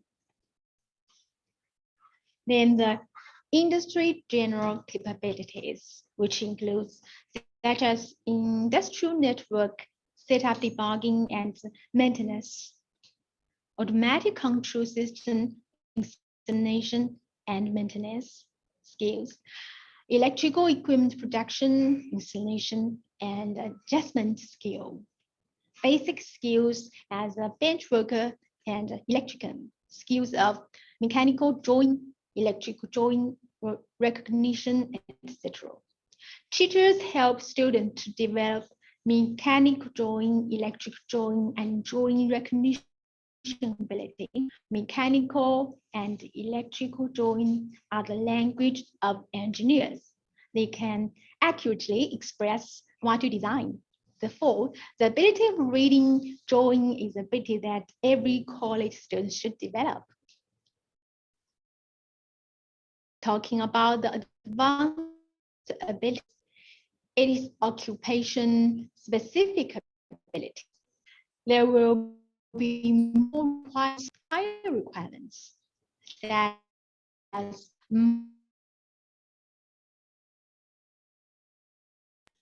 commissioning and maintenance, more sophisticated automatic action, installation, and technical transformation, etc. These are the three abilities that we require graduates to have when they graduate. So, how can we cultivate students' ability through the courses they will study in the 3 years? This is a panorama. First of all, we should cultivate their basic abilities. We will arrange public modules.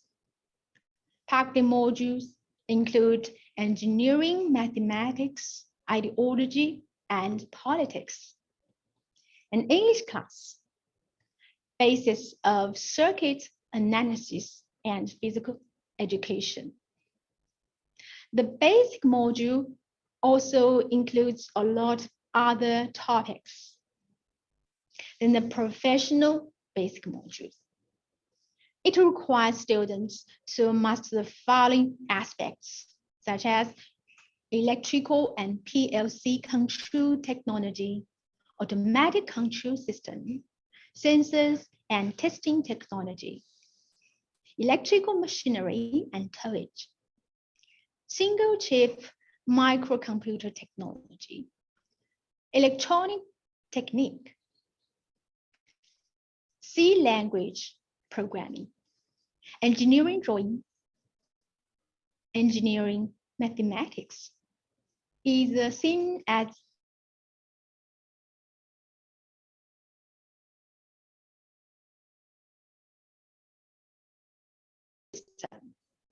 motion control technology, industrial network and configuration technology, automatic speed regulation system, etc.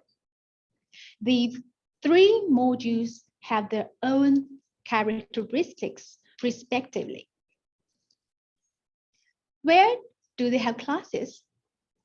It will also vary according to the nature of the course. Choose to take classes in different places. The characteristic of public module is basic and instrumental, so we teach in multimedia classroom. The characteristic of professional basic module is relevance. It supports professional modules. So we choose integrated classroom and campus practice space. The character of professional module is comprehensive. It is a combination of work and study. So we choose enterprise and campus production base.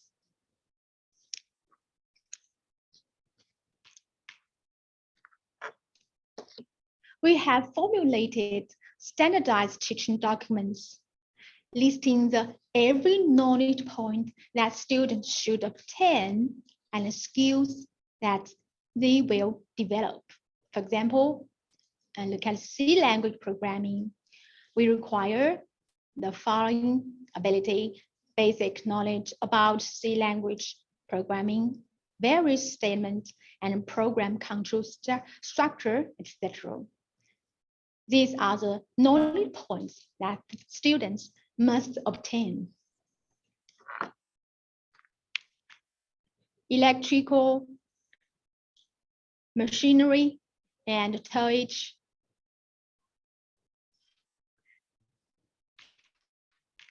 Electrical and PLC control technology, sensors and testing technology.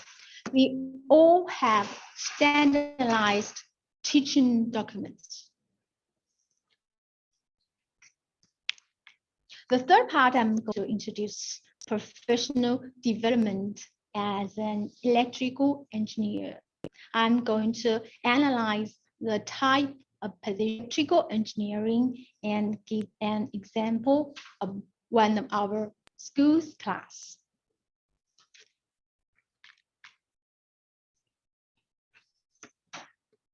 The table shows the types of position in electrical engineering application. Position level includes 4 levels, from electrical equipment assembler to automation systems engineer. We have a very detailed teaching plan and teaching requirements,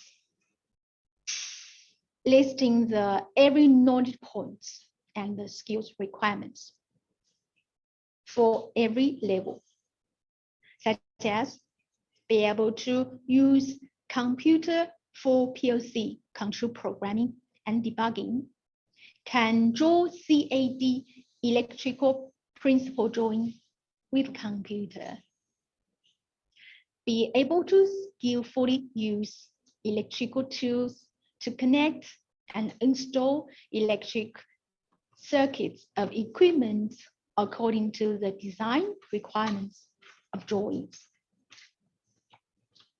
Be able to carry out on-site programming and debugging according to the requirements of electromechanical system control. Be able to design solution quickly according to customer, etc. These are what you need to master to become an electrical engineer. Now, let me show you the contents of students' daily learning.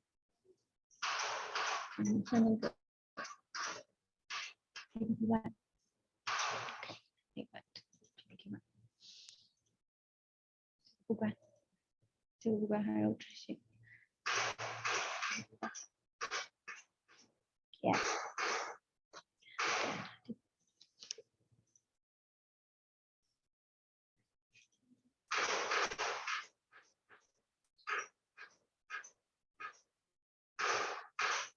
要不了就没事，晚上赶紧。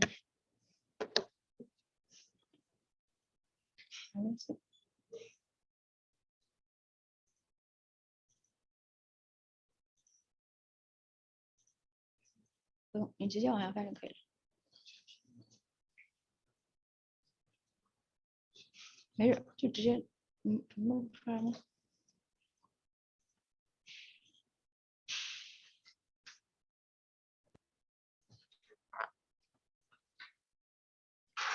These are the daily learning.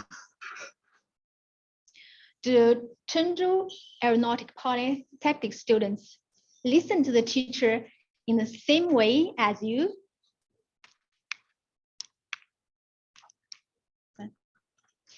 Okay, we usually teach knowledge first, then apply it in the second class.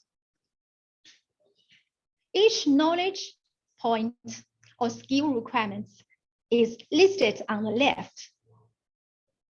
The bar is the teacher's teaching range. For example, the first class, the second class, the third class. Teachers can arrange their own classes according to the actual situation of students and the characteristics of the course. Students can also check whether they have mastered the content of the current class after each class. If he hasn't mastered it, he would need to use the problem-solving strategies I mentioned earlier. Solve problem and self-learning. Imagine when you come across such problems, what way will you solve them? How can you use the library, the network to solve the problems? And the other way is to discuss among students or ask teachers. The matrix is very convenient to use. It is required to cover all knowledge points and skill requirements at least once at the end of this course, this semester. And at the beginning, we will tell students what skill to develop after learning knowledge. For example, in one class, we'll teach the knowledge about the relay control and programmable control. I will tell students, next class, I will teach you how to develop your skills based on the knowledge. For example, the next class, I will teach developing application for PLC functions, including operation and programming of inputs and outputs, and developing a control system solution to specify the operating function and parameters, and documenting control system and programming. Then I will give students some questions to consider. For example, such as how can you design device using reciprocating motion? Perhaps some students cannot under the reciprocating motion. It means a kind of motion move in line from left to right and from right to left. That means reciprocating motion. I'll let him consider and use the knowledge he studied before to answer my question. How many ways can you think out to design a device using reciprocating motion?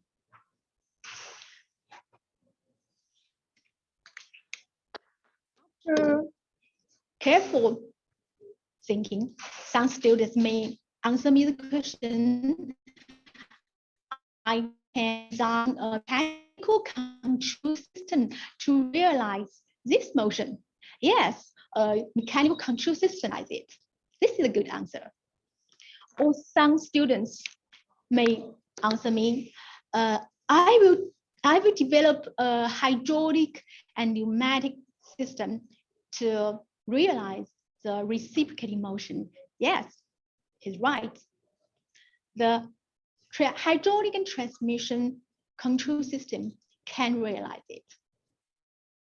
Students will introduce the parts of the every elements of this control system. For example, how can the pump work? The pump will pump the oil from the tank, and the oil will go through a pipe going to the cylinder. It consists of this hydraulic and pneumatic system. It consists of pipe, tank, and pump, filter, valve, and etc. These are old knowledge they studied before and helped students to accept electrical control system. We can also select electrical control system to perform reciprocating motion. It consists of three-phase asynchronous motor, switch, bottom, AC contactor, and etc. All the three ways is good answers. I will the simplest control system. So control system, the motor support start system to students. Basic, the simplest control. This is a simple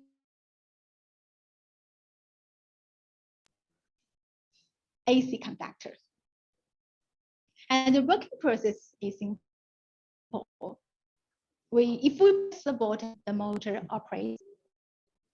When button, the motor stops.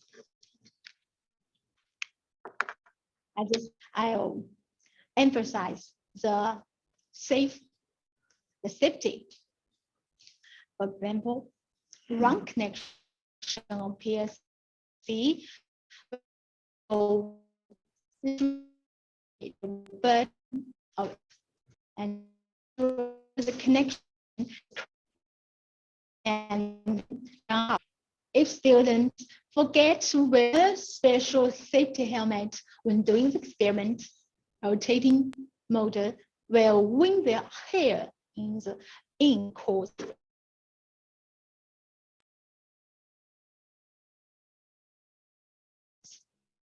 Basic knowledge.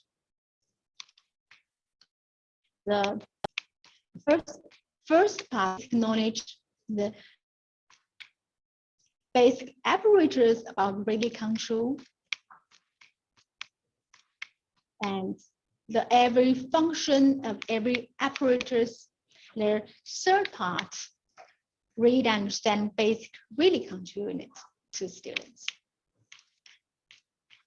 And choose students some animation to give students a vivid impression image. And the quiz and the class I teach students. 回到那个这个就是大 PPT 就59页那个 PPT。Okay, thank you very much. Thank you. That's all my lecture.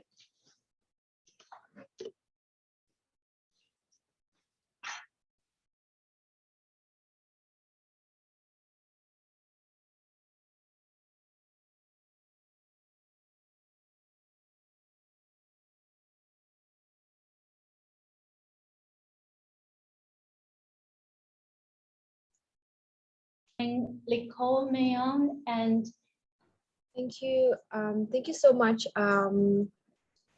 Professor Liu Cheng. So we will have a break now, or you continue the second session? We can take the questions for now. I mean, the Q&A session, we can just take questions if they have any questions. Yeah, if they have any questions, we're happy to take any questions. Or they can write down the connection way of Chengdu Aeronautic Polytechnic. Right. 可能再放下去那个还没看到那个。So, do you have any question?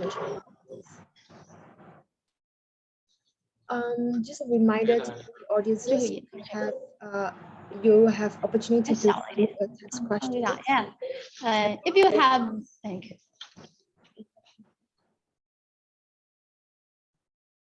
Please. We don't have any question in chat box now. Maybe we can wait for like around 1 or 2 minutes. Yes.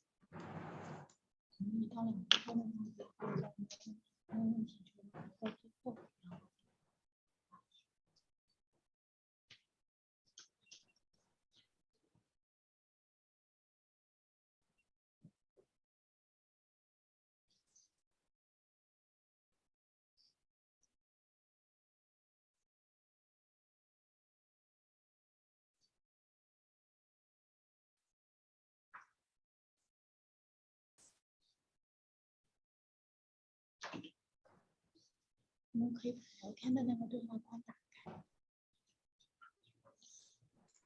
如果没有问题的话，你就说那算了嘛。你说没有问题的话，你说没有问题就我们到下个环节，你可以直接说中文。没有键盘。Hello, Nicole. If there is no more questions, we can come back later for questions. Yeah, sure. We don't have any question right now. Yeah.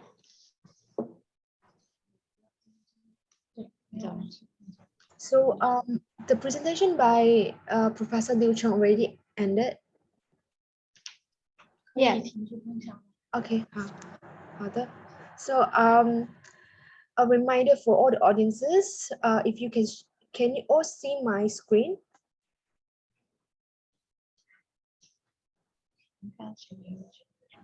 Can you all see my screen?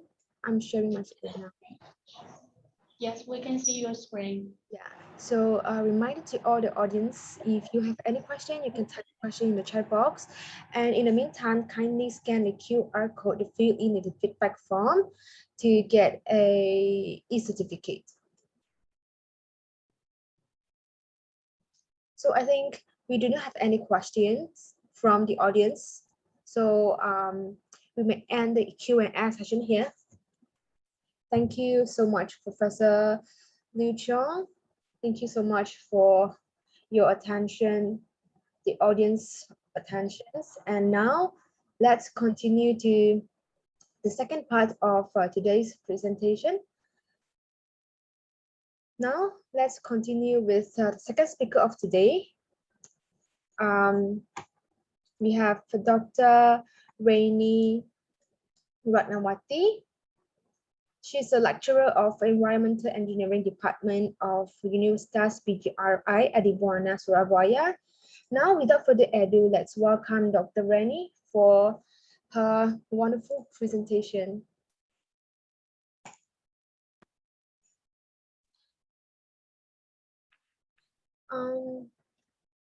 For information, Professor Liu Cheng, you may take a break now.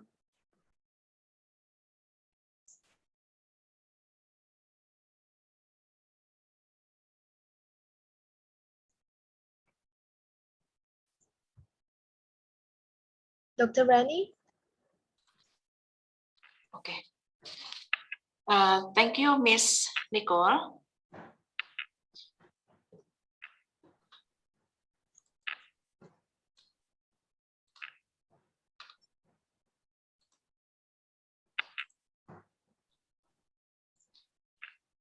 Can you see my slides?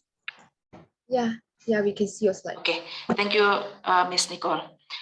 Good afternoon, ladies and gentlemen. I am Rainey Ratnawati from Universitas PGRI Buana, Surabaya, Indonesia. Now, I would like to discuss about phytoremediation of heavy metal contaminated soil.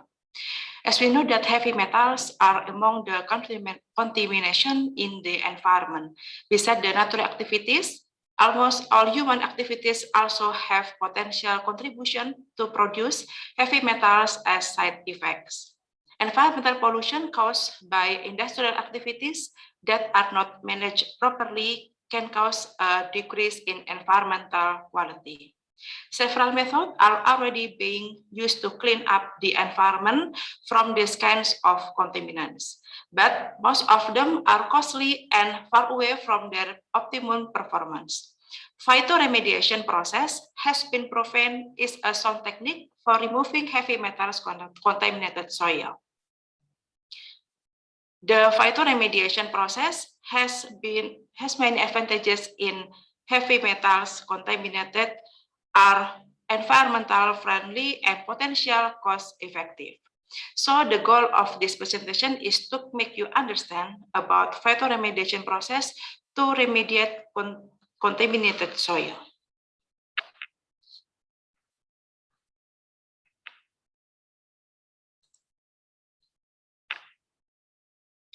I divide this discussion into 4 parts.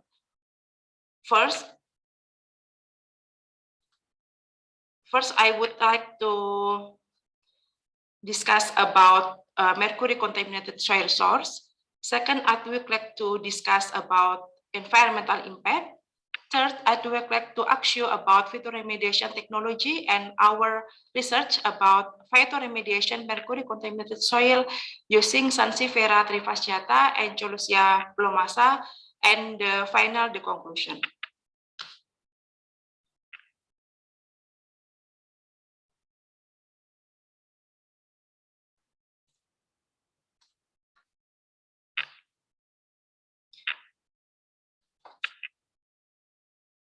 Let's start with mercury contaminated soil source. Mercury is a naturally occurring metal that is present in several forms. Metallic mercury is shiny, silver white, odorless liquid. Mercury combines with other elements such as chlorine, sulfur, or oxygen to form inorganic mercury compounds or salt, which are usually white powder or crystal. Environmental contaminations due to mercury is caused by several industries, petrochemicals, mining, painting, and also by agricultural sources such as fertilizer and fungicidal sprays. Mercury-dependent artisanal small-scale gold mining is the largest source of mercury pollution on Earth. Mercury amalgamation is a traditional method used in small-scale gold mining to recover gold. The processing of gold by amalgamation uses mercury as a gold binder. In the amalgamation process, an estimated 25 until 30% of the mercury used is released into the environment. For each gram of gold produced, about 1 to 3 grams of mercury is released into the environment resulting from the amalgamation process. Mercury pollution occurs because of residual tailings that are scarce during removal and the tailing storage pond is full. Small-scale gold mining is one of the mining practices in Indonesia. The figure shows that small-scale gold mining is mainly distributed in almost all provinces in Indonesia. There are 105,600 people in primary gold mining and 73,600 people in secondary gold mining. Estimated amount of mercury used in a year is 1,727.5 tons. Estimated mercury emissions are 345.5 tons, and the estimated total gold production is 53.8 tons in a year. These very intensive small-scale gold mining activities have indicated potential contamination of mercury heavy metal to soil, river, sea, and sediment. The remaining potential processes of mercury contaminated waste and various other heavy metals in the form of sludge are disposed in agricultural land, which can have a negative impact on crop production. Mercury can harm the environment because it is absorbed by plants quickly and endangers human life through the food chain. The Minamata disease that has plagued Minamata City, Japan since 1985 originates from industrial waste containing mercury, has caused poisoning, nerve paralysis, and hundreds of deaths. Mercury is the only metal that has biomagnification through the food chain and can very easily transform into a more toxic organic form. Mercury and its compounds are cumulative toxic and in small quantities are hazardous to human life. The major effect of mercury poisoning manifests as neurological and renal disruption, as it can easily pass the blood-brain barrier and has effect on the brain. Therefore, the approach taken includes searching for alternative mercury processing technique. Ladies and gentlemen, I will move on to the next topic about phytoremediation technology. Phytoremediation is an alternative technology to cultivate land contaminated with heavy metals. It has several advantages, such as a low operational cost, simple technology, and high efficiency in removing heavy metals from soil. Phytoremediation is a process that uses various types of plants to remediate heavy metal from soil, removing, stabilizing, and absorbing contaminants in the form of organic and inorganic compound in the soil. Phytoremediation uses the ability of various types of plants to accumulate or absorb heavy metals or organic compounds based on the characteristic of the plants to remediate polluted soil. Plants with exceptional metal accumulating capacity are known as hyperaccumulator plants. Root system, together with the translocation, bioaccumulation, and contaminated degradation abilities of their plant's body. Mercury uptakes by plant through phytoremediation technologies is using this mechanism of phytoextraction, phytostabilization, rhizofiltration, and phytovolatilization. Phytoextraction is the uptake or absorption and translocation of contamination by plant roots into the above ground portion of the plants that can be harvested and burned, gaining energy and recycling the metal from the ash. Phytostabilization means that the roots of a plant immobilize pollutants by accumulating and absorbing them in the surface of the soil and precipitation pollution in the root zone. Phytostabilization is the use of certain plant special to immobilize the contaminants in the soil and groundwater through absorption and accumulation in plant tissue, absorption into roots, or precipitation within the root zone, preventing their migration in soil. Rhizofiltration means that the root of a plant absorb pollutants in the root zone using symbiosis between plants and microorganisms in the media around the roots. Phytovolatilization is the uptake and transpiration of a contamination by a plant with release of the contamination or modified of the contamination to the atmosphere from the plant. Phytovolatilization occurs as growing trees and other plants take up water along with the contamination. Some of this contamination can pass through the plants to the leaves and volatilize into the atmosphere at comparative low concentration. There are several factors which can affect the uptake mechanism of heavy metals. As known in the figure, by having knowledge about these factors, the uptake performance by plants can be greatly improved. First, plant species or varieties are screened, are those with superior remediation properties are selected. The uptake of a compound is affected by plant species characteristic. The success of the phytoremediation technique depends upon the identification of suitable plant species that hyperaccumulate heavy metals and produce large amount of biomass using established crop production and management practice. Second, properties of medium. Agronomical practices are developed to enhance remediation, such as pH adjustment, addition of chelating, and fertilizer. Third, The root zone is of special interest in phytoremediation. It can absorb contamination and store or metabolize it inside the plant tissue.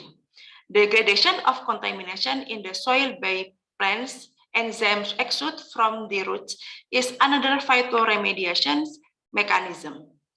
A formological adaptation to root stress in increase in root diameter and reduce root elongation as a response to less permeability of the dry soil. 4. Vegetative uptake is affected by environmental conditions. The temperature effect grows substance and consequently root length. Root structure under fluid conditions differs from the under greenhouse conditions.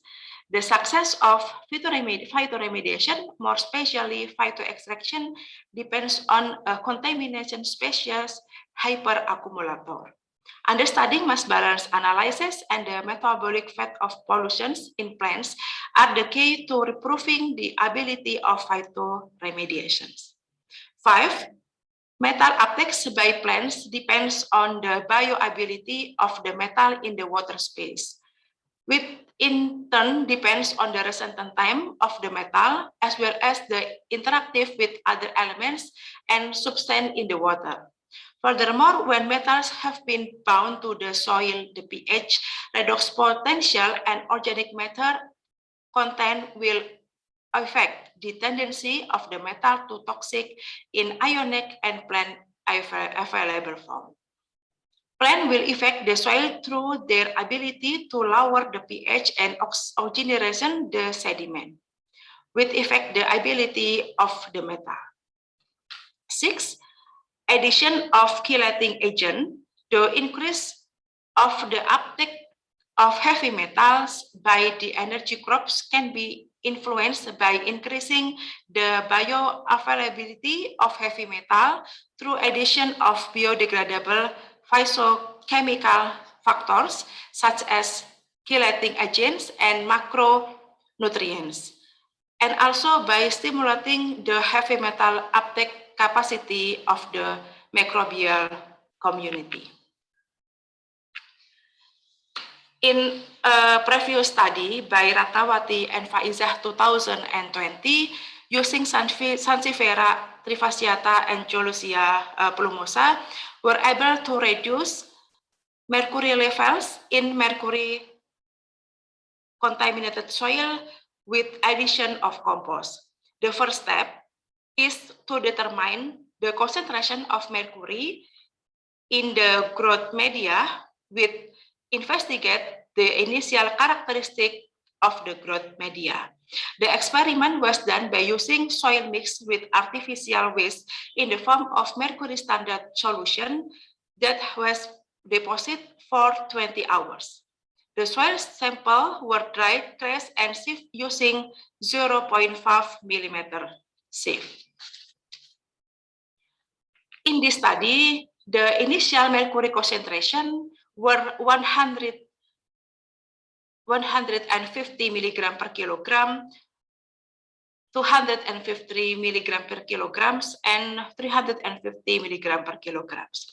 Second step is acclimatization of plants. The study used 1 month of Sansevieria trifasciata and Cholusia plumosa plants with a height of 30 centimeters. Acclimatization of the plants was done for 1 week to make the plants adapt to the new environment.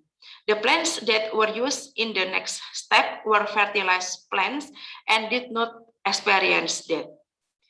Third step is a rice finding test was conducted to determine the maximum concentration of mercury that could be tolerated by the plants. The rice finding test was conducted for 7 days. The concentration that were still tolerated by the plants were used for phytoremediation of mercury contaminated soil.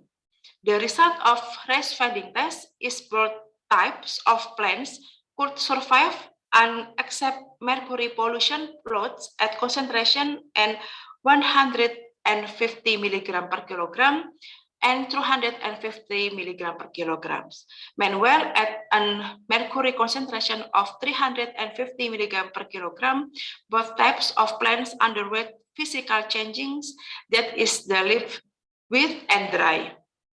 Fluorosis is the main symptom of plants with mercury poisoning. Mercury poisoning also causes the plant roots to turn brown, the number of leaves and root size to decrease, and the root caps to sustain damage. Mercury poisoning in plants can be caused by changing in cell membrane permeability, sulfonyl group reactive with cation affinity for reacting with active phosphate. Consequently, the concentration of 350 milligram per kilogram was not used in the main research because this high pollution route. Final step is phytoremediation of mercury contaminated soil. The study was conducted in a laboratory was testing by the ability of Sansevieria trifasciata and Cholosia prumosa to remediate mercury in the soil, and to see by how much they were able to decrease of the mercury concentration in the soil.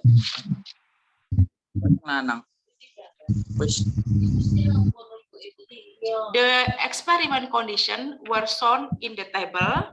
The following concentration of the composition of the growth media were used: 100% contaminated soil, and the second 80% contaminated soil and 20% compost. Compost derived from a stable compost, a high organic material content was used as a stimulant in the process of phytoremediation. Please look at the picture of the plants used in this study. The picture of the left is Sansevieria trifasciata, and the right is Cholosia plumosa. The reactors in the form of a polybag containing soil were given a pollution load with a predetermined mercury concentration. The polybag used had a diameter of 25 centimeter and height of 25 centimeter. The growth medium used was 2 kilograms for each reactor. The parameters tested in the study were the mercury concentration in the soil, absorption, and soil sampling to the absorption of mercury were conducted every 7 days for 28 days and analyzed using the anatomic absorption spectrophotometry method. The results of the study were the decreased concentration of mercury in the growth medium was observed were shown in the graph on the slide. The mercury concentration was absorbed in the growth medium starting from the first day after exposure until the end of the research. The highest absorption occurred on day 28 for almost all reactors. The graph on the left is mercury removing efficiency using Sansevieria trifasciata.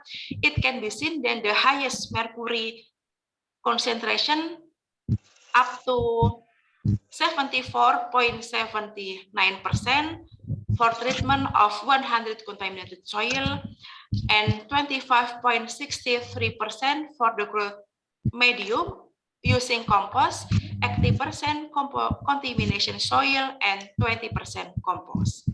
A similar trend in all reactors using Cholosia plumosa. The graph on the right was shown that the mercury removal efficiency was experienced by all reactors from beginning to the end of the observation. In the growth medium of 100 contaminated soil, the mercury removal efficiency up to 76.55%, and for using compost, 80% contaminated soil and 20% compost, mercury removal efficiency up to 66.81%. Decreasing the mercury concentration then can be done by the processes of phytoremediation, namely phytoextraction, phytostabilization, reservoir filtration, and phytovolatilization.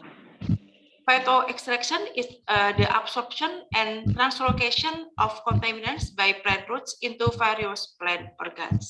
Phytostabilization means that the roots of plant immobilize pollution by accumulating and absorbing them into the surface of the soil and precipitating pollutions in the root zone.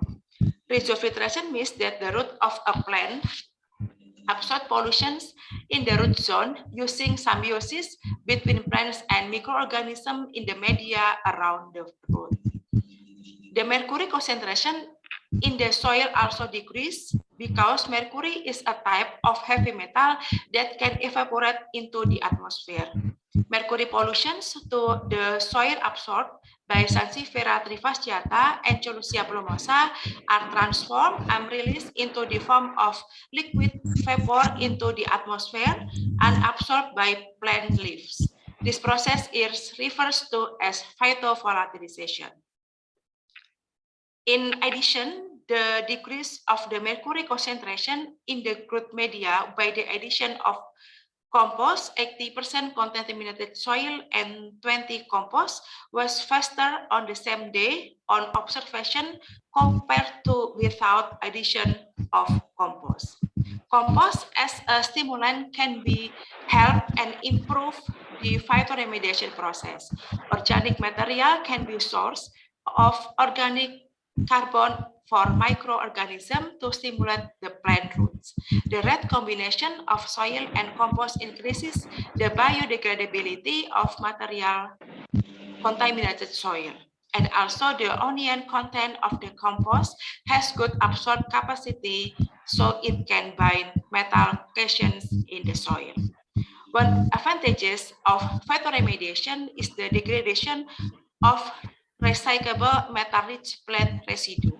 Phytoremediation could be a viable option to the combination soils polluted by heavy metals, particularly when the biomass produced during the phytoremediation process can be economically valorized in the form of bioenergy. The use of metal accumulating bioenergy crops may be suitable for this purpose. If soil contaminated by heavy metals is phytoremediation with plant oil crops, biodiesel production from the salting plant oil could be the viable option to generate bioenergy.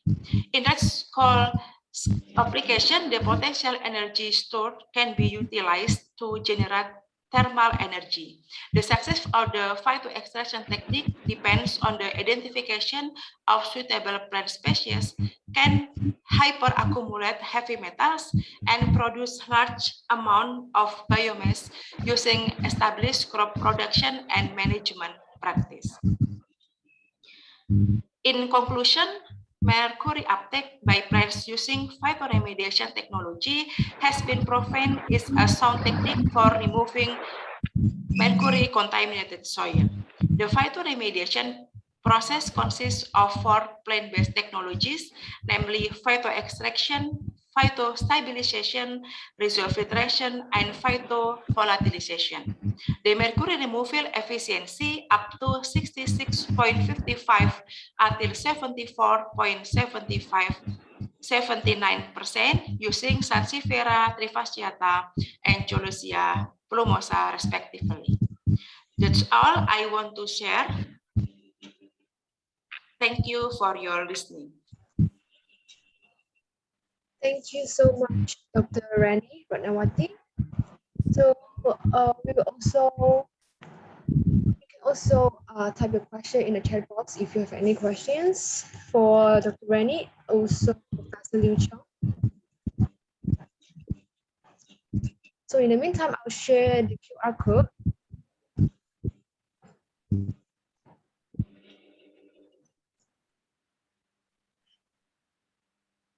Please scan the QR code and fill in the feedback form to get an easy. In the meantime, you can type your question in the chat box. if you have any questions to Professor Liu and Dr. Rani.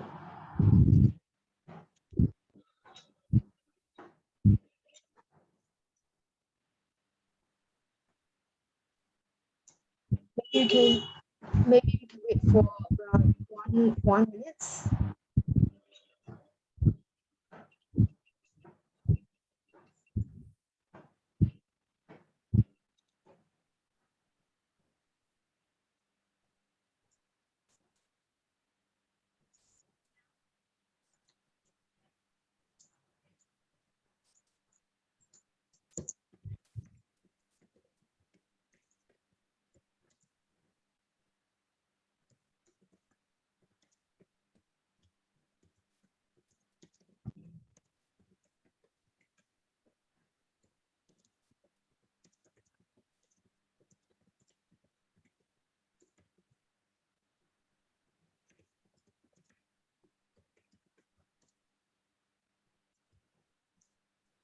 Okay, as there are no questions, we end the Q&A session here. Thank you, today's presenter, Professor Liu, and also Dr. Rani. Before proceeding to the final part of today, please be reminded to scan the QR code on the feedback form and get an e-certificate. So lastly, I would like to thank important representatives from Chengdu Aeronautic Polytechnic, Universitas PGRI at Buana, Surabaya. I would like to thank the speakers of today, Professor Liu Chong and Dr. Rani, for bringing about this webinar with us here today. Also, thanks to all the participants for attending this webinar. Please remember to scan the QR code and fill in the feedback form. And at last, we hope to have more collaboration in the future. Today ends here. Thank you.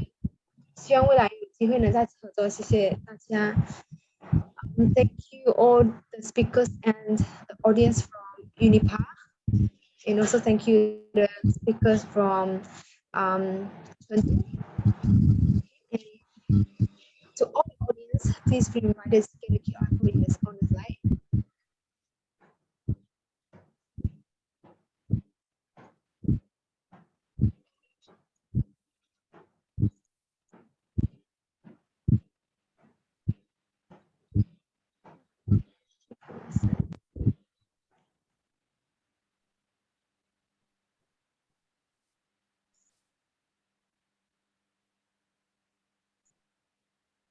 Can you all hear me?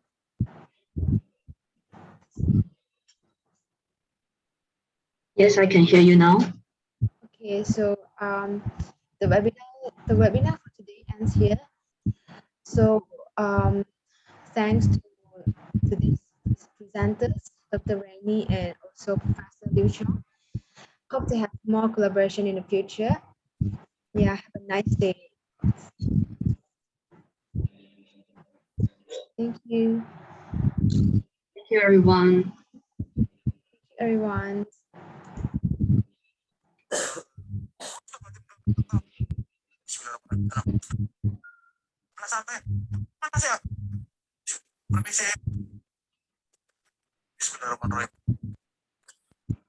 Moped. Nggak apa-apa.